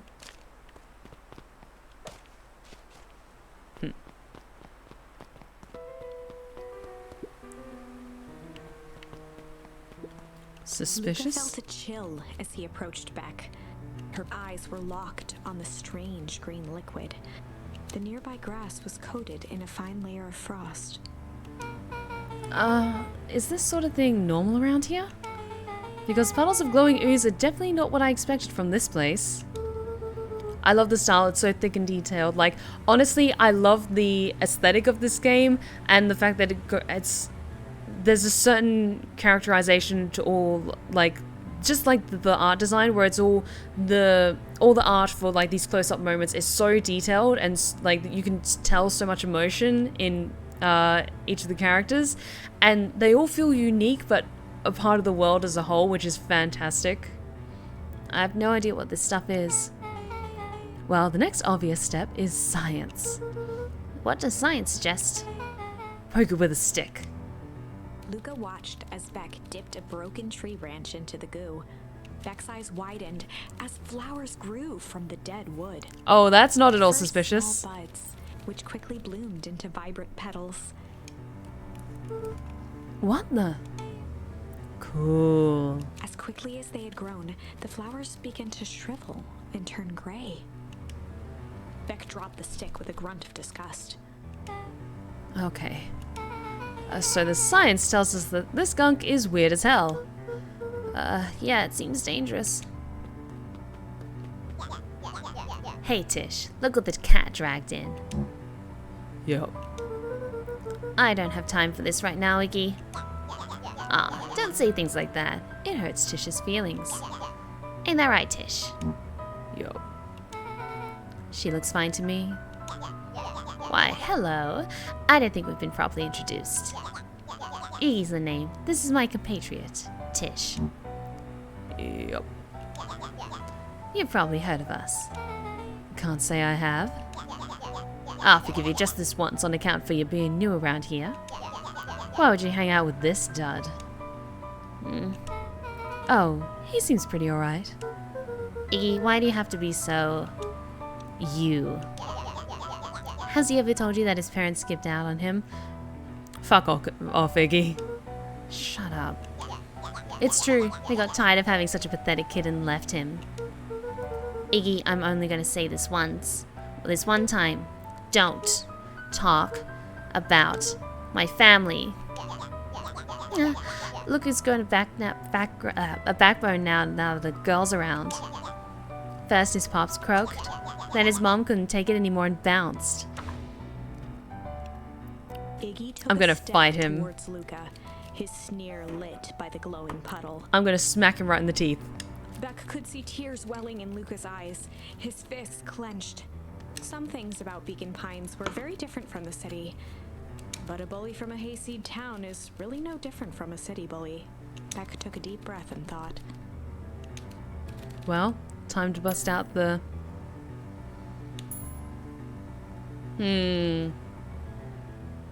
So we can either tickle him or maybe just like freak him out a bit. Then again, this is Beck, and she strikes me as someone who's a bit outside the box, so let's try this as strange. Well, time to bust out the strange.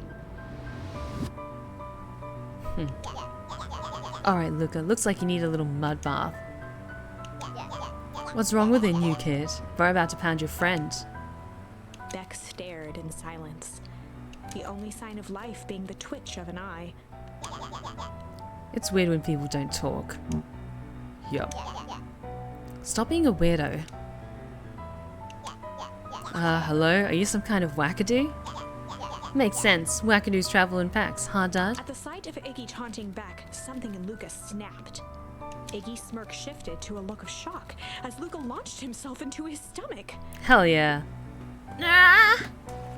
Iggy's clothes were drenched in the glowing ooze. Oh, it's not good. You jerk, my clothes are ruined. I'm gonna... Iggy's voice began to slur as he struggled to get up. Oh, that's not good. That's real not good. I don't feel so good. Oh, no. Help! I'm sorry, I just... Oh, shit. Yeah.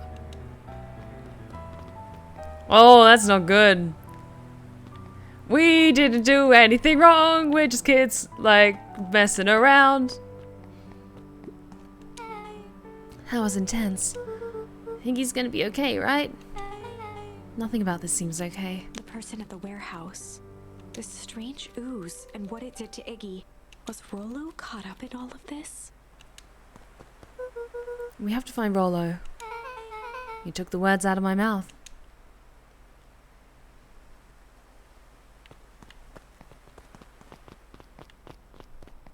Oh. Whoa there, little buddies. You startled me. What in the dickens are you up to in this part of town? We were just helping look for Rollo. Oh, you haven't heard the good news? Rollo showed up safe and sound a bit ago. Really? So where was he? It's funny, really. He just got a little turned around in the woods. They can be disorientating, you know. I'm starting to get that impression. Rollo's at his house now, getting some well-deserved rest. Wow, that's a relief. You two should scurry along before you get lost yourselves. Yeah, come on back. I can't wait to introduce you to Rollo. Oh, that reminds me. Luca, your grandmother was looking for you. She was? She was worried sick. You should march straight home. I guess. Beck, your folks might be getting worried too. I'll walk you home. I need to talk with Nellie about work anyway. Beck glanced toward Luca.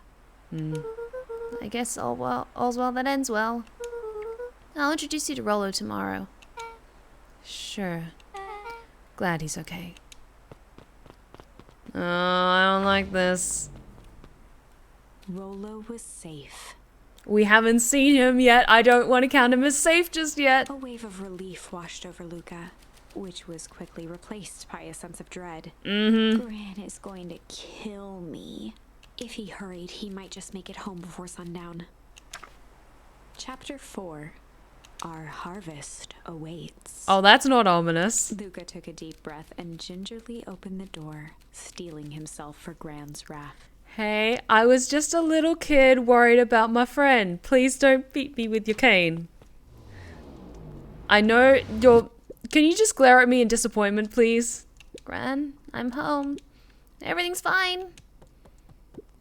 Gran? Gran? I know I wasn't supposed to go anywhere. I was just helping look for Rollo.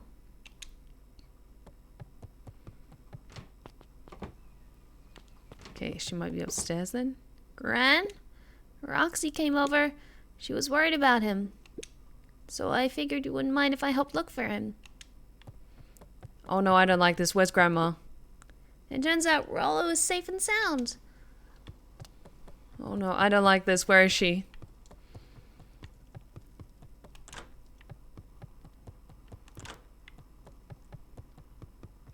Luca was alone. The house was empty. So Gran's not back yet. I guess that's a good thing. Nothing to do now but sleep, I guess. Where is she? Luca, you can't just... Sitting by the pond, listening to small waves lap against a rock. His father sat in a folding chair in front of him. Oh. Without turning, he spoke. "Why don't you grab me some nice bait?" "Sure thing, Dad." Luca hopped over to the tackle box and popped open the lid. Inside was a rolling, buzzing mass. Were you fishing with bees? Luca's father gave a warm chuckle. "Well, you catch more fish with bees than honey. Pick us out a good one." Luca closed his eyes and plucked out a bee. He could feel its wings struggle between his finger and thumb. Holding it at arm's length, he hurried over. His father deftly baited the hook and examined his work. "Interesting choice." With a practiced flick of the wrist, the line buzzed in a graceful arc. The water accepted it without a splash or ripple. The wrong choice, but I respect it. The pond began to freeze over. Sometimes we gotta make the wrong choice before we can make it right. Pallid ice propagated across the still surface with an alarming speed. Oh no. Luca scrambled back as the ground beneath him turned cold. Did I get a wrong end? "I don't understand." "Sorry, kiddo. Understanding isn't always part of the deal." The relentless ice shot through the fishing line toward his father. "Dad, look out!"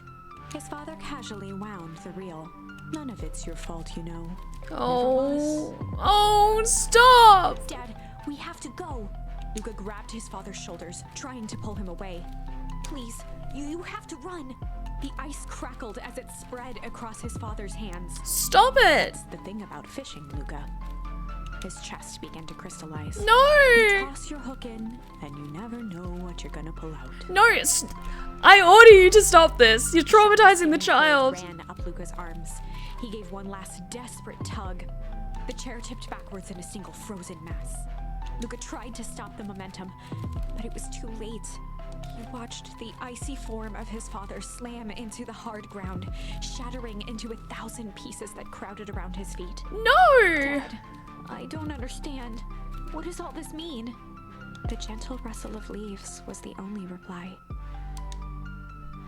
No!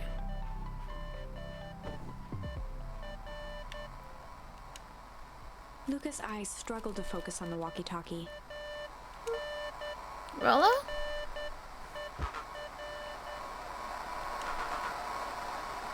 Faintly, he could hear Rollo amongst the noise. Luca? Rollo, is that you? Luca!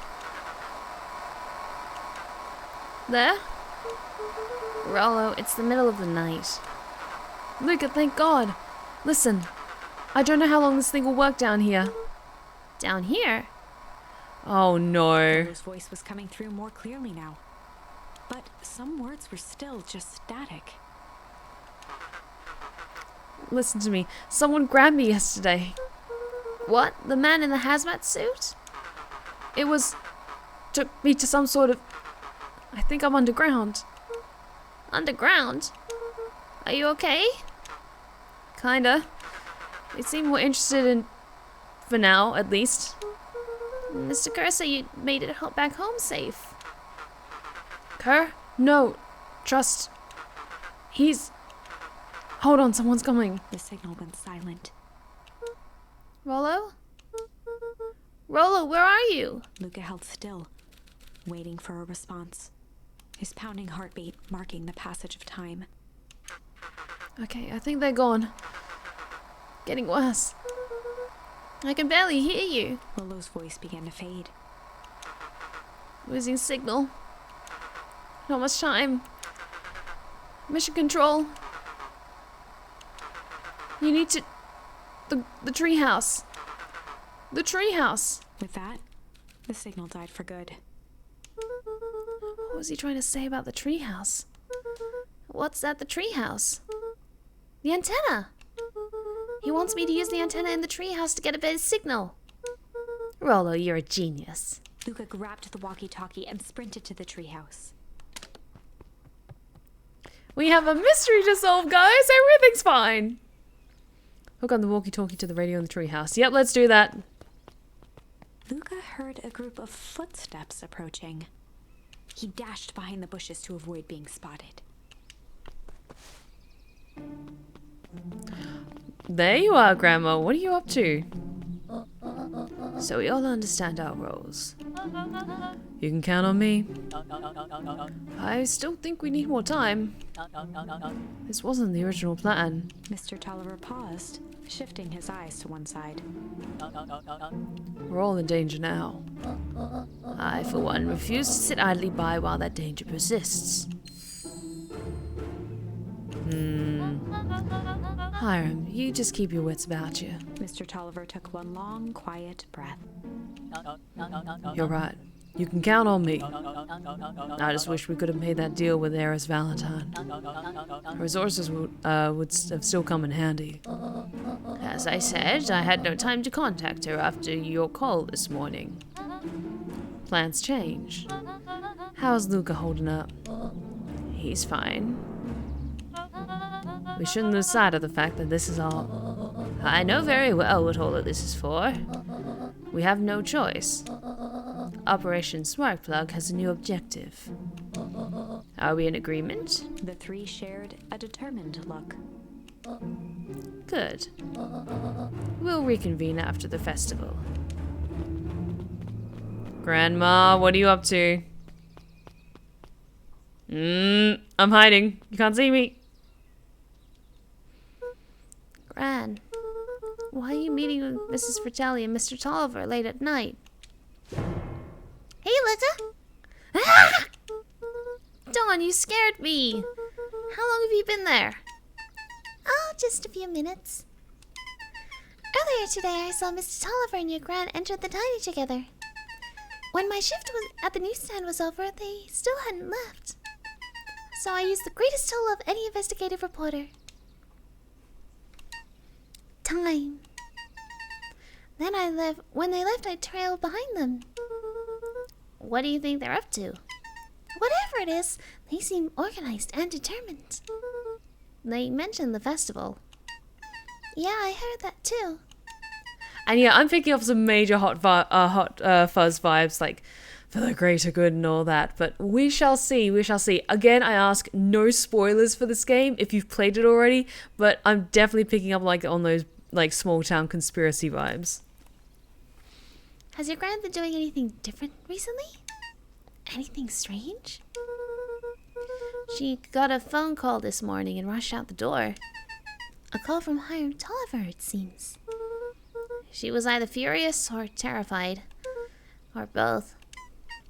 Luca, be careful out there. I think we might be in the middle of a scoop of a lifetime. I will. Aren't you coming out? No, I'm gonna stick out here for a bit longer. See you, Luca. Sneaky.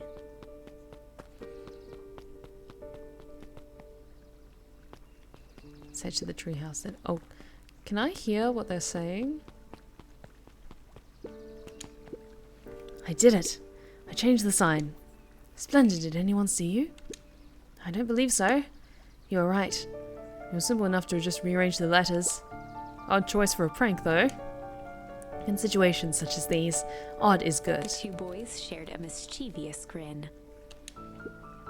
Can't wait for everyone to see the big reveal. Should be quite memorable. Let's make ourselves scarce for now.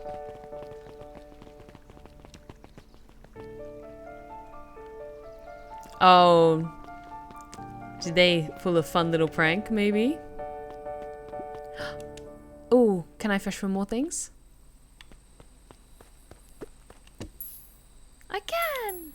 Luca tied a small magnet to the line, fishing with the law of attraction.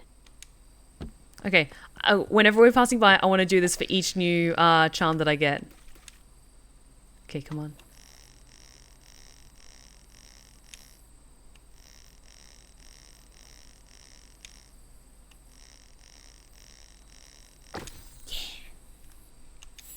Got a key.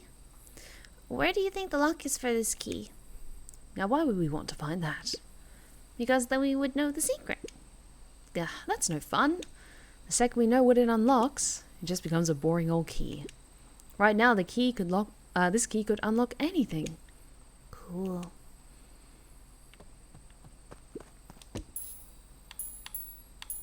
Luca wrapped some tape around the hook. Hey, you never know.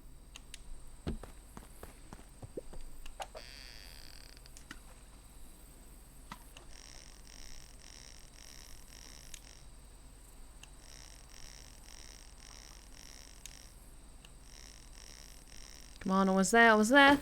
Yeah. It's got a bunch of big words written on it. Let's see that. We regret to inform you that your application for property rights, with respect to the Beacon Pines CBD and surrounding area, has been rejected. Who is that for? Applicant, Valentine Estate.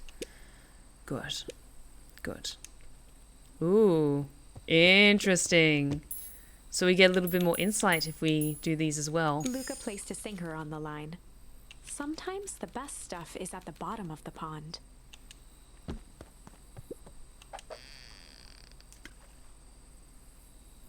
Something cool, maybe?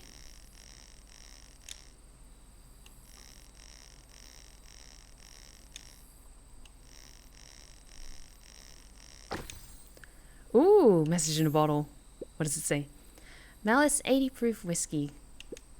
A hard liquor for a hard man. Best leave that be.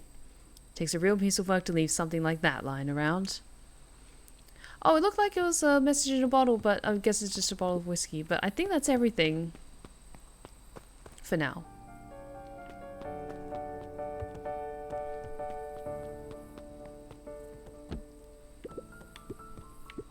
We have secrets to uncover.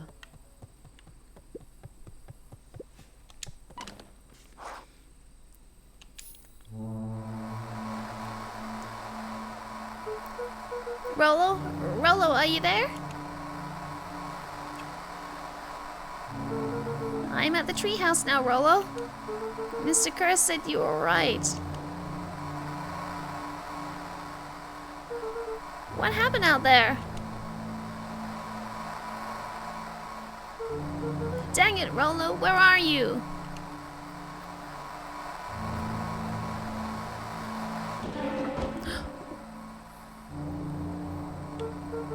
Who's there? Luca could only see a cloaked shape behind the rocket. I've got weapons in here, so you better come out right now. He strained to hear as a muffled voice began. Weapons.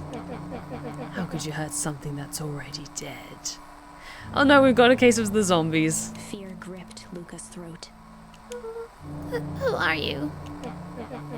What, you don't recognize me? I guess I don't even recognize myself anymore. Luca stared at the ground for a moment, trying to place the dampened voice. The figure shifted slowly from behind the rocket, revealing itself to Luca. Oh no. It's the bully. I'm a monster. Now they hunt me like the beast I am. Iggy. Luca reached over empathetically.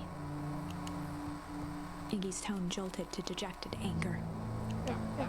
Don't touch me. This is all your fault.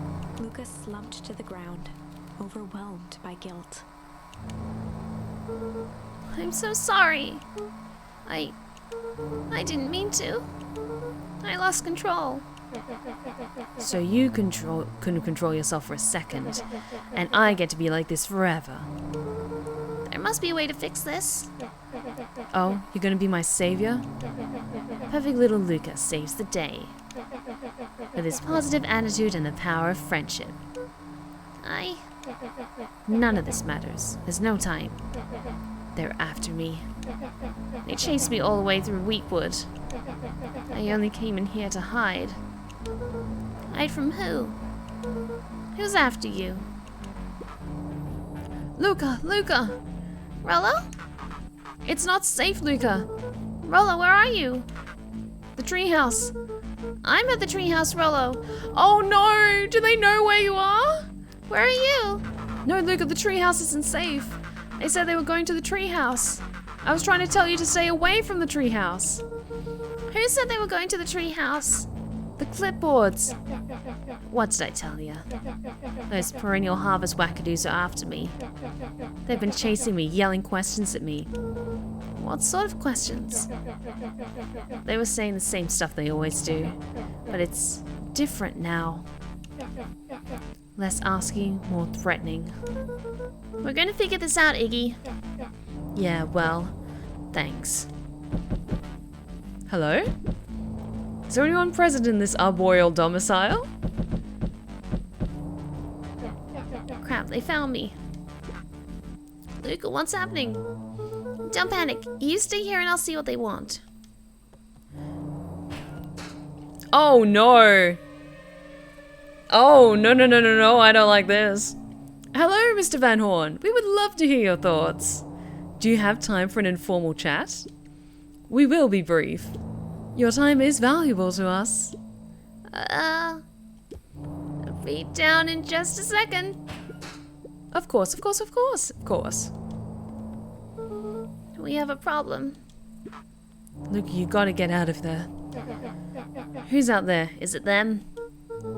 Yeah, it's the clipboards. A bunch of them. How many?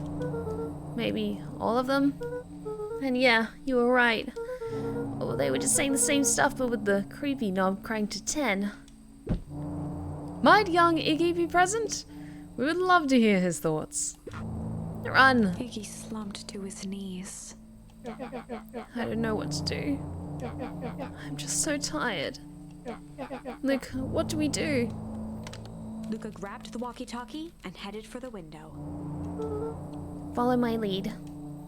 Luca and Iggy climbed up the back of the treehouse to its roof, where Rollo had constructed his MCDC, the Mission Control Defense Cannon.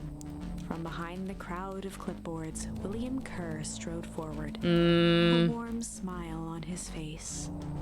Knew it.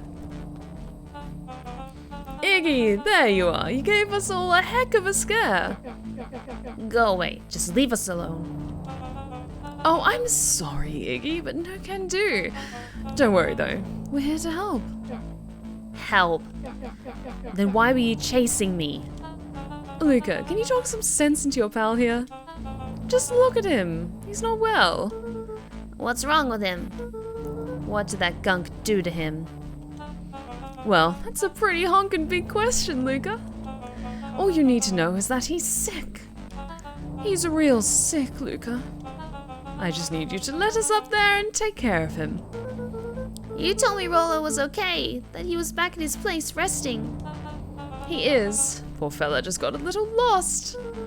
That's a lie. That is a hurtful thing to say, Luca. I thought we were buddies. Why? Because he lets you ramble on like a wackadoo? Nobody likes you, you creep. Kerr's smile faltered. I don't like that. Why did you pop on down here so we can have a face-to-face? Yelling like this is gonna give us all a heck of a sore throat.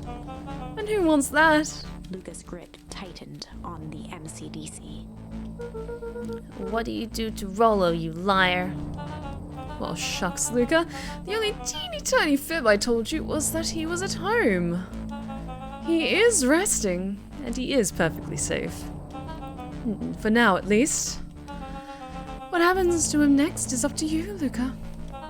Look around. You're in quite the pickle, and I'm the only person in the whole wide world who can help you. You get to decide how this ends. Oh no! Luca's mind raced. He was caught in a trap. What do you do when there's no hope? Oh He god, wiped no his shirt pressure. with a sleeve. What are you gonna do, Luca? Luca drew himself up and decided to take the only option they had left. Fight. Luca drew himself up and decided to take the only option they had left. Fight. Hell yes. He swung the Mission Control Defense Cannon around, aiming it confidently at the smirking face of William Kerr. Hey, Mr. Kerr. Luca summoned his most insolent demeanor. Rollo sends his regards. Hey, that was uncalled for, more than a little rude, and just plain unsanitary. Luca, I really did think we were good pals. What a shame that it's come to this. Kerr turned his back on the two boys. End this. With a nonchalant wave of the hand, he made his exit. I think we got a bad end. Clipboards began to slowly advance on the treehouse. Luca looked to Iggy with resignation in his eyes. The end. Yep. That escalated quickly. Maybe discretion was the better part of valor here. Let's put a pin in this for now.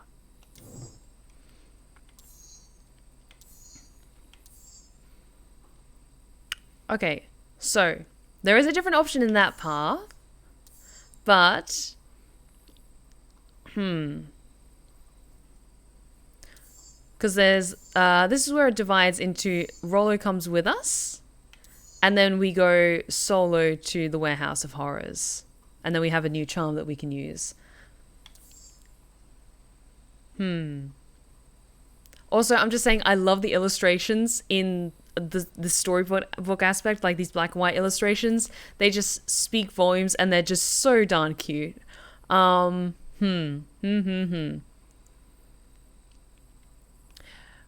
don't we, for a little bit of variation, because we can do that, and then I think if we choose Tickle, then Iggy doesn't fall in the sludge and then he doesn't get, like, infected.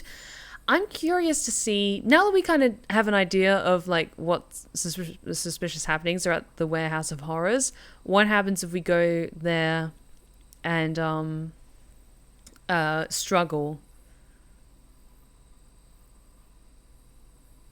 I think we get more charms that way. Yeah, I think if we take the time to kind of jump back and forth and see, like, all these different branching paths, then we get to see, like, collect more charms and have more options and stuff. So what do you guys think to jumping back over to this branching path where Rollo's not with us and it's just little Luca all on his own?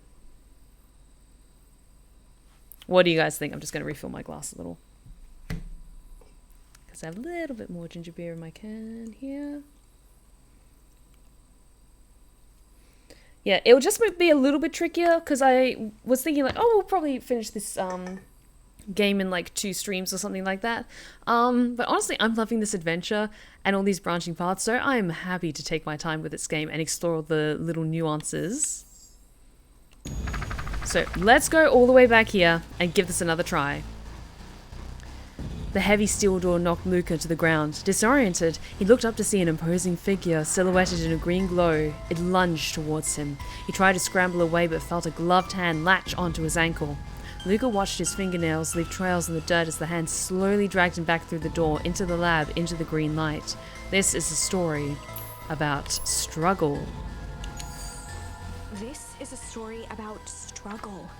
Luca could hear a machine humming somewhere nearby. He felt around wildly, searching for something, anything that could help. His hands found a hard object, maybe a tile? He yanked it free, lifting the cold stone. Let me go! Luca swung the tile as hard as he could at the shape that still held fast to his leg. He heard the crack of glass as the stone hit the assailant's mask. With a muffled yelp, the hand let go. Luca was free and scrambled to the door. He never looked back once on the long run home. Chapter 3. Everything's fine. Yeah, everything's fine. Nothing weird is happening at all. How long do you want to play for tonight, Steph? Honestly, I'm happy to go for another hour or so. It might be a slightly longer stream, just because this game is turning out to... It'll probably be a little bit longer than I expected. So I want to try and make the most of it and, like, really take my time with this game. So probably maybe another hour or so. The next morning, it was quieter than usual at the breakfast table. Only the sound of silverware and chewing interrupted the awkward silence. I finished jarring a mess of jam last night. Uh-huh. So that'll need to be delivered into town today. Okay. So, what did you and Rollo get up to yesterday? Oh, Rollo had things to do, so I sort of just poked around town. I set the jam down by the front door. There's 2 batches to drop off. One for Mr. Tolliver in the Bag and Wag. Another for Mrs. Fratelli at the diner. Deliver jam to Miss Fratelli. Oh, and Mr. Nuncreed. He said he wanted some more. I suspected as much. Just want to make sure you don't overrun and leave yourself tired for tomorrow. No, honestly, Hayden, if I do feel like really, really fatigued towards like the end of a stream where I'm like, oh, I'm kind of running low on energy, then I will let you guys know that I'll be wrapping it up soon. But honestly, I'm good for now. I've got my ginger beer here beside me. I've got you guys. I've got this awesome game. So I am good to go for a bit longer. Yes, he seems to have taken a particular interest in my jam. Here's some extras in the basket for that enthusiastic gentleman. Just make sure Fratelli and Tolliver get the ones on top. No problem. Off with you now, while the day is still young. Can do.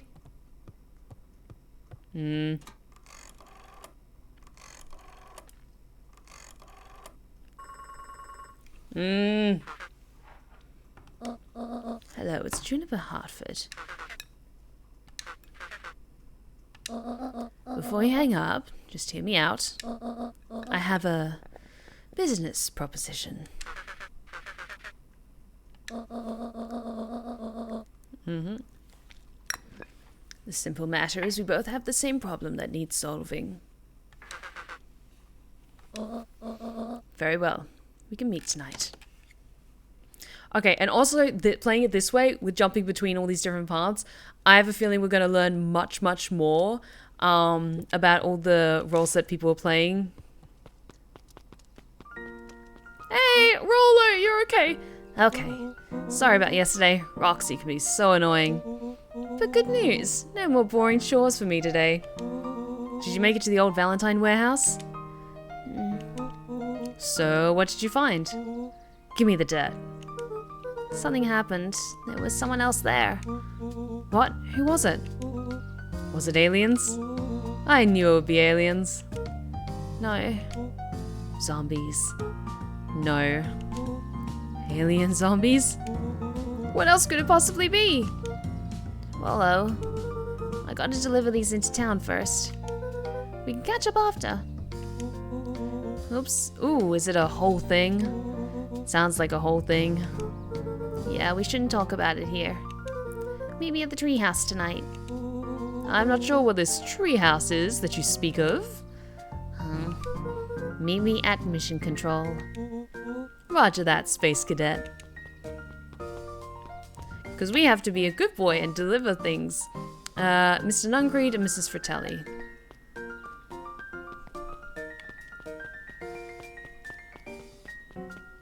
I'm assuming it's those two individuals that we saw in the other timeline. Wait, watch your step. Oh, sorry. There's a whole family of beetles here. They've gone missing. I thought they would just wandered about. Everyone has a home, Luca. Even beetles. Luca checked the soles of his sandals. I think we're okay. It's weird that they're gone. They went missing when the festival preparations began. You think the noise scared them away? Something like that. Just watch where you step, okay?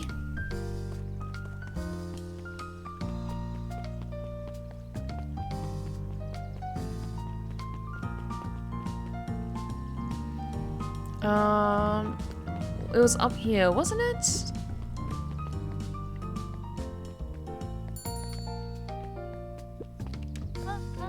Well, if it isn't my favorite little jam runner. Hey, Mrs. Fratelli. Look at you. She leaned forward and pinched Luca's cheek.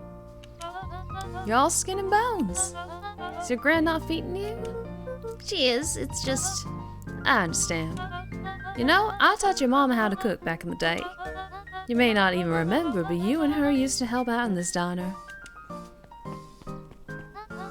See that picture over there? That's you helping your mama back in the day. So cute, running around your little apron but taking orders. The whole situation just breaks my heart, what happened to Eleanor. Oh. I've got a feeling she's out there somewhere, yearning to be with you again. Few things in this world can keep your mother from her son. Keep a mother from her son. Luca shifted the basket uncomfortably. Oh yeah, let's see here. Mrs. Fratelli lifted the cloth and inspected the jam. They even have my name on them. How thoughtful. She carefully lifted out her jars of jam. You tell your gran hello for me, Luca. Will do. Okay, one down. Let's have a quick hello to the man. If I could just be left alone, young Mr. Van Horn. Oh, sure. Sorry to bother you. It's just that. Mr. Kerr has asked me to make the opening speech at the festival. Being mayor and all, you might expect me to be a charismatic speaker. The truth is, I'm terribly nervous. I really don't think I'm cut out for this sort of thing.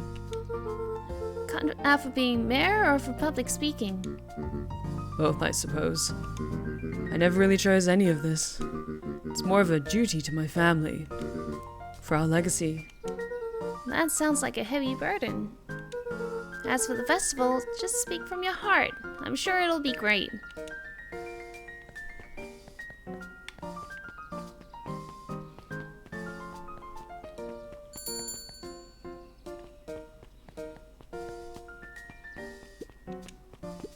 Hey, Dawn.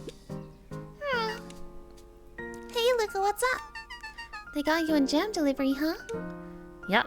Have you seen the new kid around yet? New kid? Yeah, came in from the big city. Her parents both got jobs here. But get this, one of them is working for William Kerr and Perennial Harvest, and the other is working for Eris Valentine. And the Valentines represents Beacon Pine's past. Perennial Harvest had positioned itself as this town's future. Must make for some interesting dinner table conversations. I can imagine. And the other one, I'll talk to this interesting individual later. I just want to deliver... Yes, there we are. Huddled at his counter, Hiram Tolliver was meticulously shining apples. More accurately, Hiram Tolliver was meticulously shining one apple. Hello? With a yelp, Mr. Tolliver fumbled the apple, flailing at the air as it fell.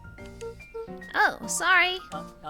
Oh, no bother, no bother. He leaned forward and lowered his voice. I see you have something for me. Yeah, Gran's had some jam I'm supposed to give you. He leaned in a bit further. Jam? Yeah, these ones on top. She wrote your name on them. Mr. Tolliver leaned back, speaking loud enough for anyone to hear.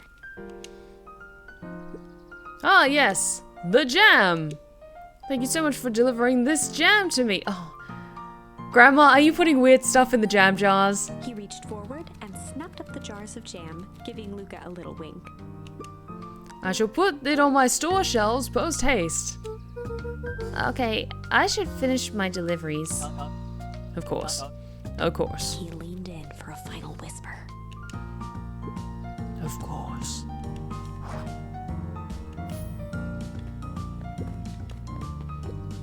How do you keep ice cream cold? We keep them on ice. Where do you get the ice from? I don't know, somewhere cold. How do they keep somewhere cold? Look, Bert, do you want some ice cream or not? No, I'm good. Little shit. Okay, let's drop off this last one and then... Actually, no, I want to say hi to this person first in case I can't go back.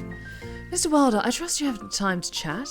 Eris Valentine, oldest of Sharper Valentine's children, and heir to the Valentine fortune. Okay, I need to give her a more distinguished voice then.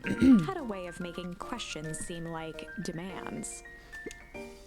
Certainly. What seems to be the problem? Mr. Wilder had learned to assume that if he was hearing from Eris, it was because she had taken issue with something he had put in the paper. I couldn't help but notice that the front page of this morning's paper was consumed by stories about this silly festival.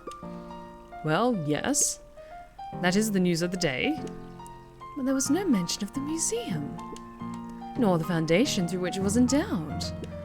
I'm sorry, Miss Valentine, my readers are more so interested in this town's future, rather than any one family in particular. There was a time, Mr. Wilder, when the goings-on of my family was the only thing this town cared about.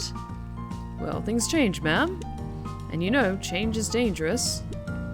If you finish that thought, I'll make that monocle a permanent fixture of your anatomy. My apologies. Good day, Miss Valentine. Did I give you the impression this conversation was finished? Like, she comes across as like a bit of a hard ass, but I kind of like her energy. Mr. Wilder averted his gaze and began to polish his monocle. Well, good day, Mr. Wilder. Bye.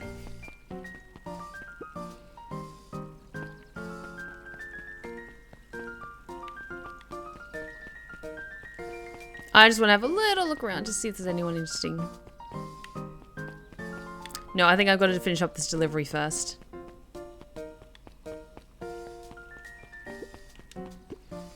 Anger from the past, mistakes not yet made, and a glimmering hope for the future. He carried them all in equal parts wherever he went. Oh heavens, what a burden to bear.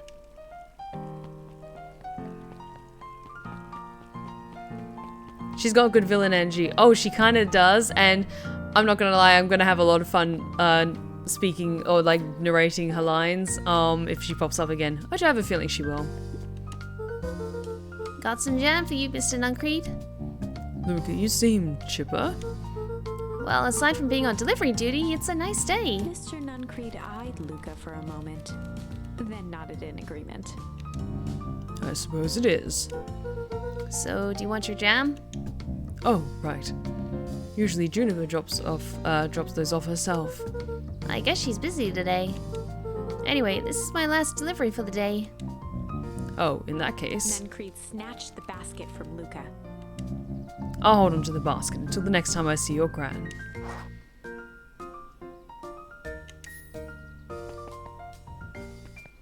Hello. Hey, you. Anchovies or pineapple? What? Don't think. Just answer. Pineapple? Why? How old are you? 12? Perfect, follow me. Who are you? Anyone ever tell you you ask too many questions? Just try to keep up, okay? Like, for me personally, I really don't like anchovies on pizza, so for me it's pineapple as well. What just happened? Well, I'm just gonna run after this strange child that I just met. Oh, we get to meet her and her moms. Hey, what a crazy coincidence. Here's my new friend I was just telling you about. Oh, that's wonderful. Yep, we just hit it off. Oh, really? Get this, his favorite pizza topping in the whole world is pineapple. Oh, And what is your new little friend's name? Beck locked eyes with Luca. The look on her face was equal parts expectant and desperate. Honestly, her moms are so pretty and so cute. I love this game so much. Luca Van Horn, nice to meet you. I'm Nellie and this is Ilona. We're Beck's parents. Beck gave Luca a quick nudge. Oh yeah, Beck told me all about you.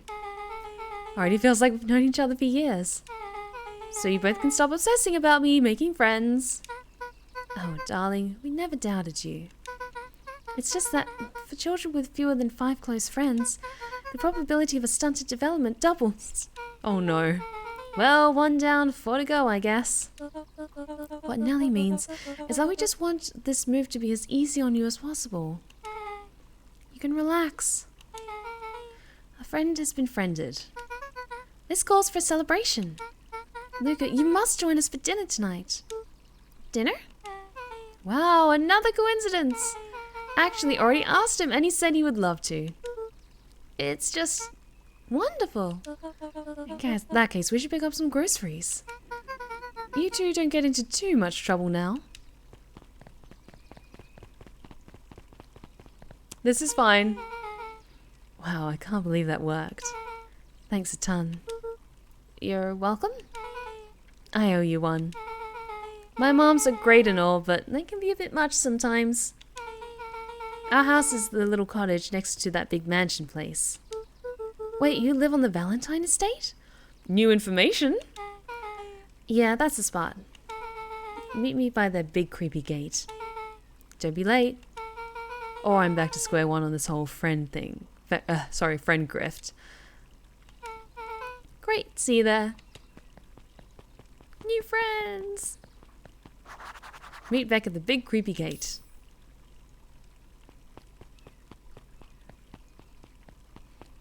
Okay, I don't think I could talk to the others. Was there anything else I had to do today? Just meet Beck at the big creepy gate. We already explored around here.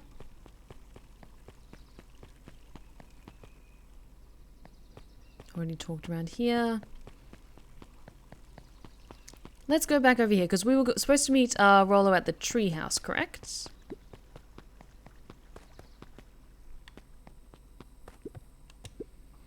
Do you think jam would make good bait? I guess it depends on what you're trying to catch. At this point, anything. I wonder, do I have any more charms that I can use for fishing?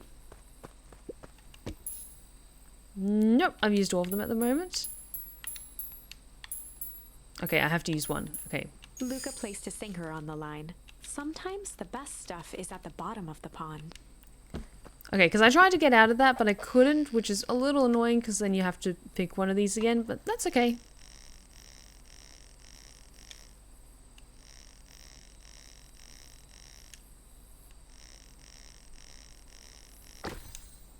Got the bottle.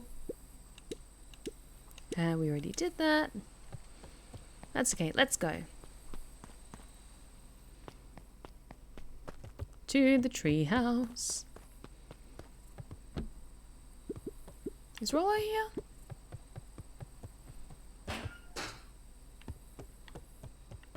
Because I thought that was like where we had to meet up. But let's head over to the gate in that case.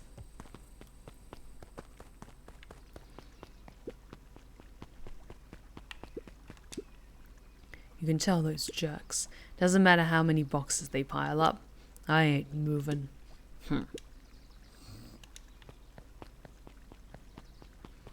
Oh, can we go inside Perennial Harvest? No. And it's probably a good thing that we can't. Because we'll never be let out again.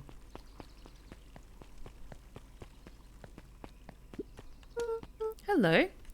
Good morning, Jeff. What's so good about it? Another day further down the tubes, if you ask me. Come on now, it's not all bad. The festival is coming up. The festival.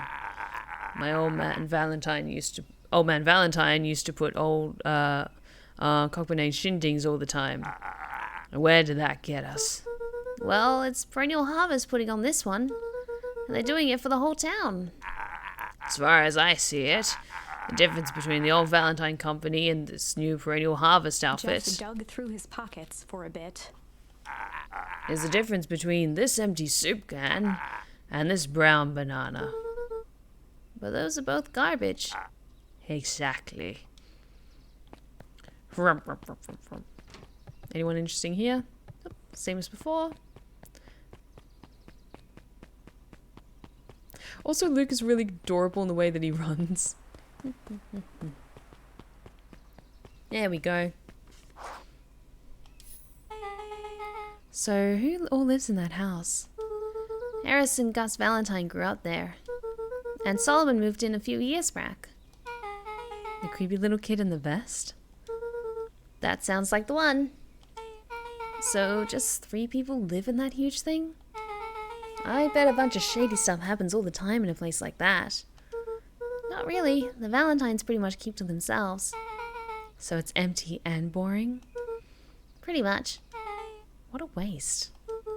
My mom says it used to be way busier back before Shepper died. Before the foul harvest. Okay, that's like the 5th time someone mentioned this foul harvest thing. And you all use the same ominous tone. Eventually, you're going to explain to me how that harvest got all fouled up. But we can't keep my parents waiting anymore. This way. Run, run, run. Okay, I need to see inside the cottage. How cute is it? Most kids would have just ditched me by this point. Why are you still here? You look like you could use some help. You know what, Luca? You're not so bad. Let's get through this as simply as possible. Just eat, smile, and nod. Fun. Great. Whatever you do, don't bring up their work. I think I can handle that. Beck took a long breath, then gave a firm nod. Here goes nothing. Chapter 4. Dinner with the Moodwills. Ilona Moodwill was worried about change. A gardener at heart, she understood the necessity of change, relied on it even. But there was a difference between the controlled world of her plants and this cluttered cottage in a strange town. Almost done. Nellie was a blur of activity, digging through boxes. Sorry, love, couldn't find the dishes. We'll have to make do with paper plates. I need to see the inside of the cottage. How cute is it? Dinner went by without much conversation.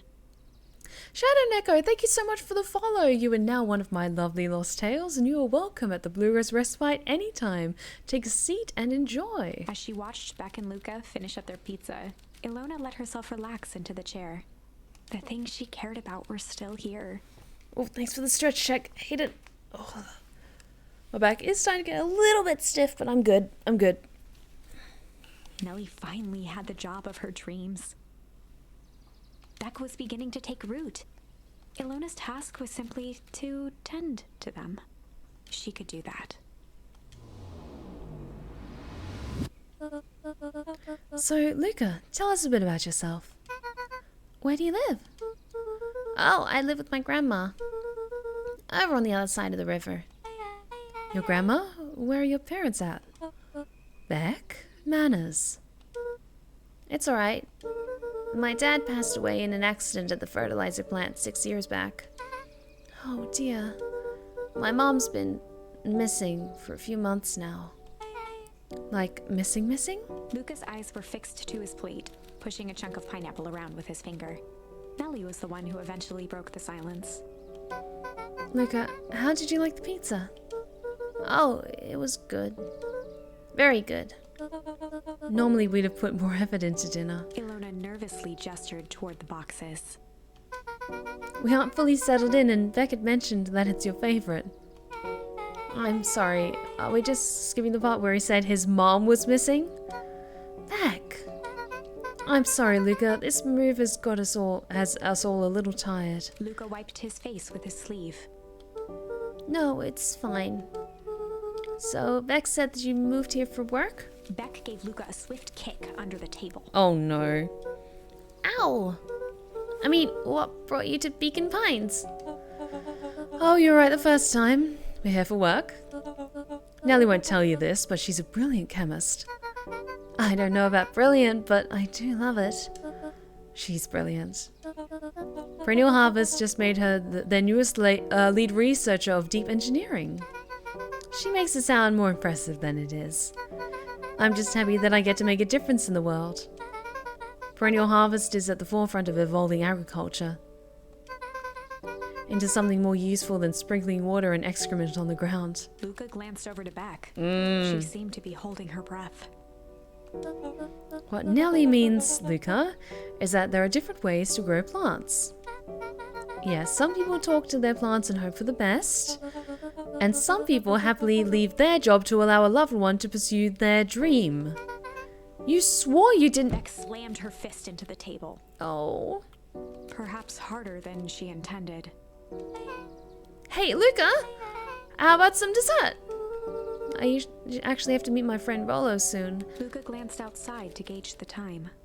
The sky was darker than he expected, filled with ominous clouds. Looks like there's a storm brewing. I should get going. Oh, I didn't think there was any rain in the almanac. Yeah, almanacs aren't that useful around here. Luca wiped his mouth one last time with his napkin and started to get up. Thank you all for the pizza. It really was good. See you at the festival, Beck.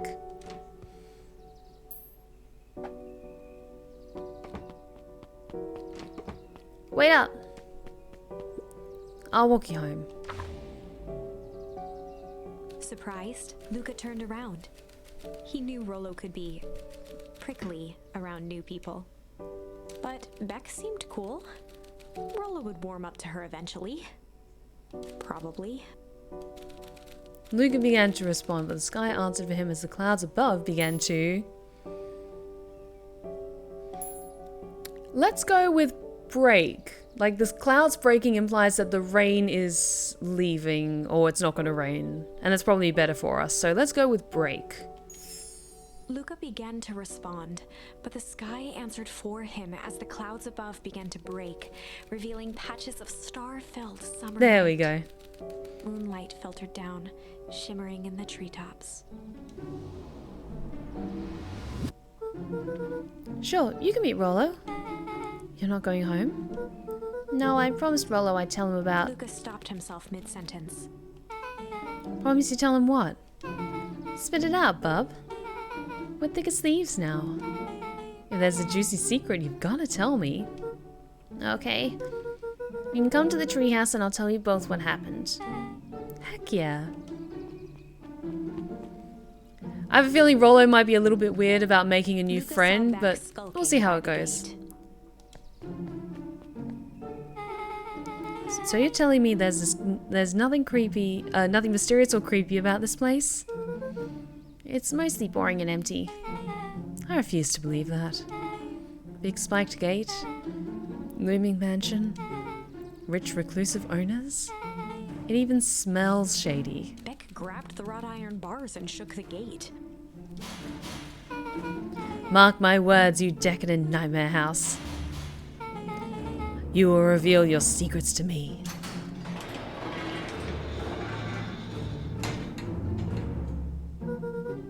What did you do? First of all, I told you so. Second, hide. That's Era's Valentine. Who's she talking to? Shh. I expect you to return that suit in working order. Of course. As long as everything proceeds as planned. There's nothing to worry about. The only thing I'm worried about is what's rightfully mine. If that means making some unsavory alliances, so be it. I couldn't agree more. There comes a time to suspend hostilities. I'll deal with our common threat. Now this is what I was talking about. Beck's voice was an excited whisper. Proper shady stuff. Someone in a suit like that tried to grab me yesterday. Seriously? Shh. You do understand that when this all inevitably fails, I will deny everything? I wouldn't expect anything any less from you. You just worry about your part in this and let me handle the rest. I can't wait to see the look on that Ruker's face. Yes, the truth will come to light. I'm still surprised you're so comfortable with the potential collateral damage. There's one thing I've learned, is that change is painful. Wow, I was expecting shady. That's just flat out supervillain talk. If you don't mind me asking, why? Why are you doing all of this? The mysterious figure retracted their mask, hair pushing out from all corners. Oh no. No! Grandma! The plot thickens! Family. A chill ran down Luca's spine. His vision blurred. Beck stifled a sharp wince, and Luca looked down to see himself wrenching her hand. An answer I can certainly respect. Gran tousled her hair back under the face mask. Just remember, keep everything nice and normal until the festival. I don't need lessons in rousing suspicion. Gran gave Eris a curt nod and disappeared into the night. There's so many twists and turns in this game, and this is amazing! Chapter 5.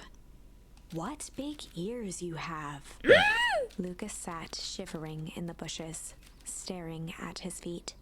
After checking to make sure the coast was clear, Beck gave him a gentle tug on his sweater.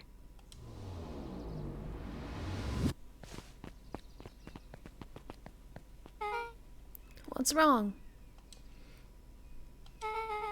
You look like you've seen a ghost. Why were you so scared of that old lady in the hazmat suit? That was my gran. That was your gran? Yeah. Okay, well, I'm sure there's a perfectly reasonable explanation for all of this. Let's just get to the treehouse and figure things out there. Lead the way.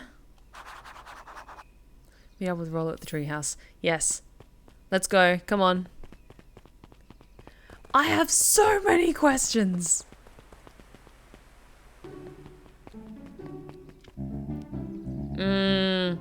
For last time, there's nothing to worry about. Of course, we're not worried. The clipboard finished writing with a scratchy flourish and looked up. Just dotting our I's and crossing our T's. Maybe try minding your P's and Q's. Mr. Nuncreed, arms crossed over his paunch, gave an exhausted sigh. If there's anything you need knowing, you'll know it. Absolutely. If you'll just sign here acknowledging everything is accurate, we'll be out of your hair in a flash. Oh, for the love of... He snatched the pad and scribbled his name so hard the pen nearly snapped. There. And would you like my eternal soul as well? The clipboards looked at each other for a moment, almost pondering the possibility, then broke into laughter as they walked away. I don't like that. What's up? Hi, Mr. Nuncreed. Luca, let me give you some advice. The next time someone you don't know asks to hear your thoughts, give them a good hard bop right in the kisser. Oh, Gran tells me to just keep away from the clipboards. That's good, that's good. Your Gran is a smart lady, Luca. Speaking of which, you better run along home now. Too dark out there, out to be wandering on your own. Thanks for that, Hayden. I appreciate it.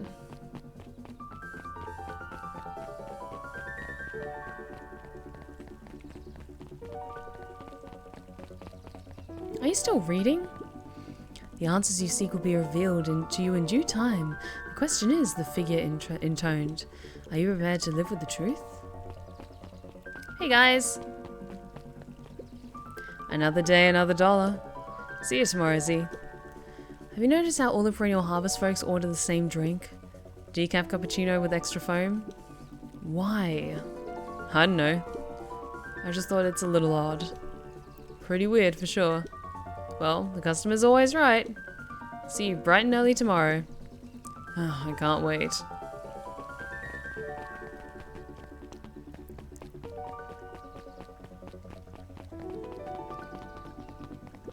I want to see if I can overhear what they're saying. William Kerr and Gus Valentine proudly surveyed the half-covered festival banner. It's all coming together quite nicely. Couldn't have done it without you. The mayor gave a half-hearted shrug. I'm not so sure about that. Nonsense. That reminds me, I wasn't able to thank your sister for her contributions. Yes, she's been indisposed of late. She doesn't much like me, does she? No, that's not it at all. She's just been busy. Of course. Regardless, I would be forever grateful if you could pass my thanks on to her. The History Museum adds a real air of import to the whole affair. And we couldn't very well celebrate the story of Beacon Pines without including the Valentines. My father was a great man. Your done too, he was. Kerr locked his arm on Gus's shoulder. But I mean the entire Valentine family, present company included. Can I ask you something, Mr. Kerr? Call me William. Ask away. William, why are you doing all of this? Gosh, I've never felt one needed a compelling reason to throw a party. Not just the festival. All of this. There's got to be 100 down on their luck towns out there. Why is Perennial Harvest so interested in helping Beacon Pines? You know what I love most about the agriculture business? Seeds. Seeds? Yep, little bundles of potential. With a glimmer in his eye, Kerr gestured grandly toward the horizon. You treat a seed right, nurture it, feed it, and it can grow into something truly special. You see potential here? Undoubtedly. The seed of greatness is already under our feet. All it needs is a little nudge. And the right leadership, of course. Oh. Good night, Mayor Valentine. I like that. So Mayor Valentine lives with his sister who was talking to Gran earlier this evening, and he lives in the big fancy Valentine mansion. Okay. I'm trying to piece together the all the relation connections in the town. Oh, this is nice. Yeah, the tree house is just a little further from here. So what's your buddy Rollo like? Rollo? He's... Rollo. Not particularly helpful. Sorry, I've never really thought about it. Lots of energy. He's funny, even when he's not trying to be. Things have been tough for his family since the fowl harvest. It's about damn time you tell me what this fowl harvest thingy is. Hi, Echo, how's it going? Welcome back. It's kind of a long story. Hit me with the highlights. Okay. There used to be a fertilizer company here called Valentine's. They were kind of a big deal. Ooh, big deal fertilizer. It was a big deal to us. Their stuff really worked. Farmers loved it. So Valentine's grew and grew. Beacon Pines pretty much grew around it. Most everyone in town either worked for Shepper Valentine or used his fertilizer. Things were good. I'm sensing a big but. Around 6 years ago, Sharper Valentine suddenly died, and something changed. Changed how? Could have been a bad batch. Maybe it was in the water, or air, or soil. Nobody knows. But all the crops died. Oh, thanks for the hydrate check, Shadow. Thank you, thank you. And everyone blamed the Valentines. The foul harvest. Yeah. Valentine's fertilizer went out of business. Half the town lost their jobs. Sheesh. The next year the crops came back, but something was different. You planted a crop, do everything right, and it's sort of a crapshoot what happens. And no one knows why? Nope. I take it Roller's farm got the short end of the stick. Yep, for some reason their farm was hit harder than others. That sucks. Things have gotten better since Perennial Harvest came to town. The Beacon Pines Reborn Initiative? Yep, first thing they did was give the town a deep scrub. They even put us up in hotels, one town over for a week while they decontaminated the groundwater. We better get going. Oh, I don't like this. Very suspicious. It's about time. I was about to give up and go home. Who's the new kid? Name's Beck. You must be Rollo. I see my reputation precedes me. Welcome to Mission Control. Rollo waggled his head with pride. Okay, he seems more open and accepting than I expected. You'll find we spared no expense in construction. I've seen worse looking piles of junk. Thanks. Hey Luca, you know the security concerns we talked about? Yeah? While I was waiting, I made some improvements. Let me lock this baby down for a little test infiltration. Can't be too safe these days.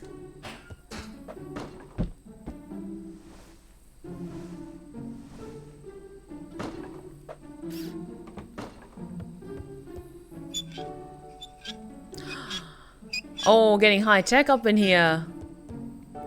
We have to keep this fortress impenetrable after all.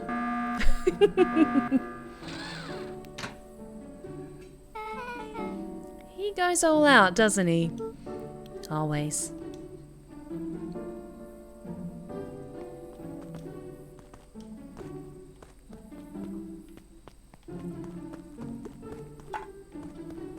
Hang on.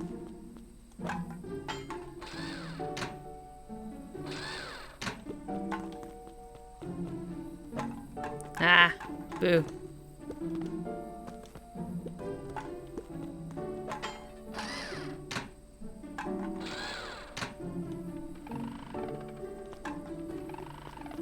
Okay, come on. There we go. Do we pass the test? Yeah. Where'd you guys get all this junk in the first place? There's a guy in town named Jeff who trades us junk for snacks. Junk food for junk. Nice.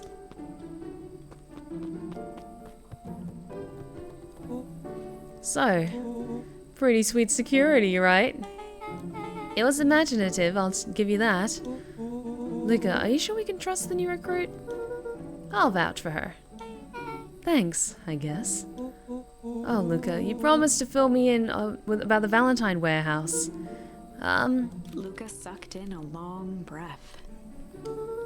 So like I said, there was someone there. What were they doing?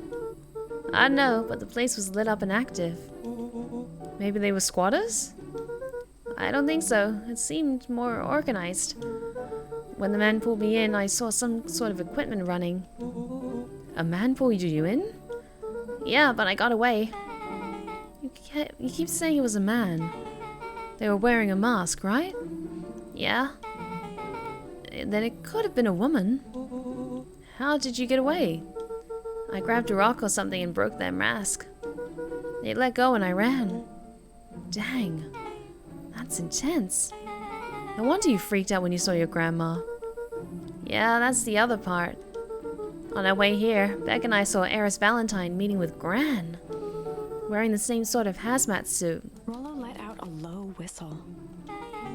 And they weren't there for idle chit-chat. It was a proper clandestine meetup. So let me get this straight. There's an operation in full swing at the Valentine warehouse. You were almost abducted by a strange man or woman in a protective suit. And then you saw your gran in the same suit talking to heiress Valentine? Pretty much. I'm beginning to think this town is kinda awesome. Rollo and Luca shot back a look. No offense. And so we can logically conclude aliens or alien zombies have infiltrated the town. Guys, I love this theory. And their leader is your gran, and she tried to murder you. First of all, and for the last time, there are no aliens. Second, it couldn't have been my gran at the warehouse. I broke that person's mask to get away.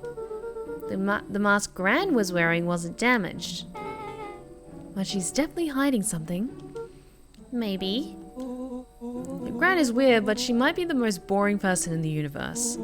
All she does is sit around all day making jam. What could she possibly have to hide? I don't know, we haven't talked about much since she moved in. Moved in? Your Gran isn't from here? No, she came a few months back to take care of me after his mom went missing. Did you know your Gran before? Not really, no. It's been years since I'd seen her. Luca, don't take this the wrong way, but are we sure your Gran is on the up and up? Luca gazed out the window. I'm just saying. It sounds like strange stuff has been happening since she showed up. We could say the same thing about your family. But you're right. Luca, your Gran is hiding something. And Va always says, folks are only very stuff worth digging up. We need to investigate your house. If my Gran really is hiding something, don't you think I would have noticed by now? That's kind of the whole point of hiding something. I guess you're right. Gran's been leaving that house for hours at a time this week. I'll call you two tomorrow when the coast is clear. And we can start getting to the bottom of this. I'm always game for a good snoop. You can count me in. Secrets. Chapter 6. Secret Lair. Secrets. Summer forged ahead, but the nights only seemed to grow colder. Okay, I think this might be a good point where we actually wrap things up for tonight, because we're coming up to 3 hours. We're 6 chapters in, and I know there's multiple paths in this game, but I feel like this is probably a good point to wrap things up, because it would have saved at the start of this next chapter, and I don't want to get too carried away with this because it is getting a little bit late over here.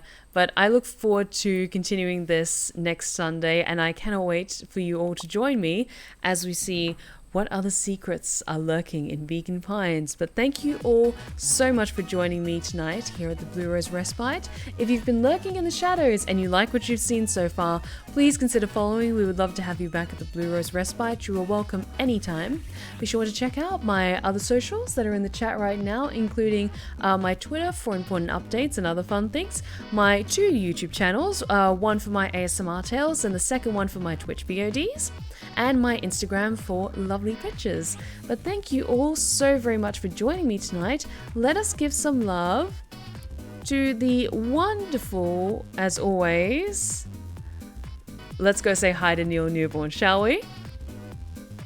I hope you all have a fantastic week ahead. I will see you on Friday for more Monster Road Trip. And thank you all so much for joining me tonight. I'm loving this game so far. I cannot wait to see what lies ahead. But I hope you all have a fantastic week ahead. And remember, take care of yourselves, take care of each other. And as always, stay wicked and wonderful. Good night, guys.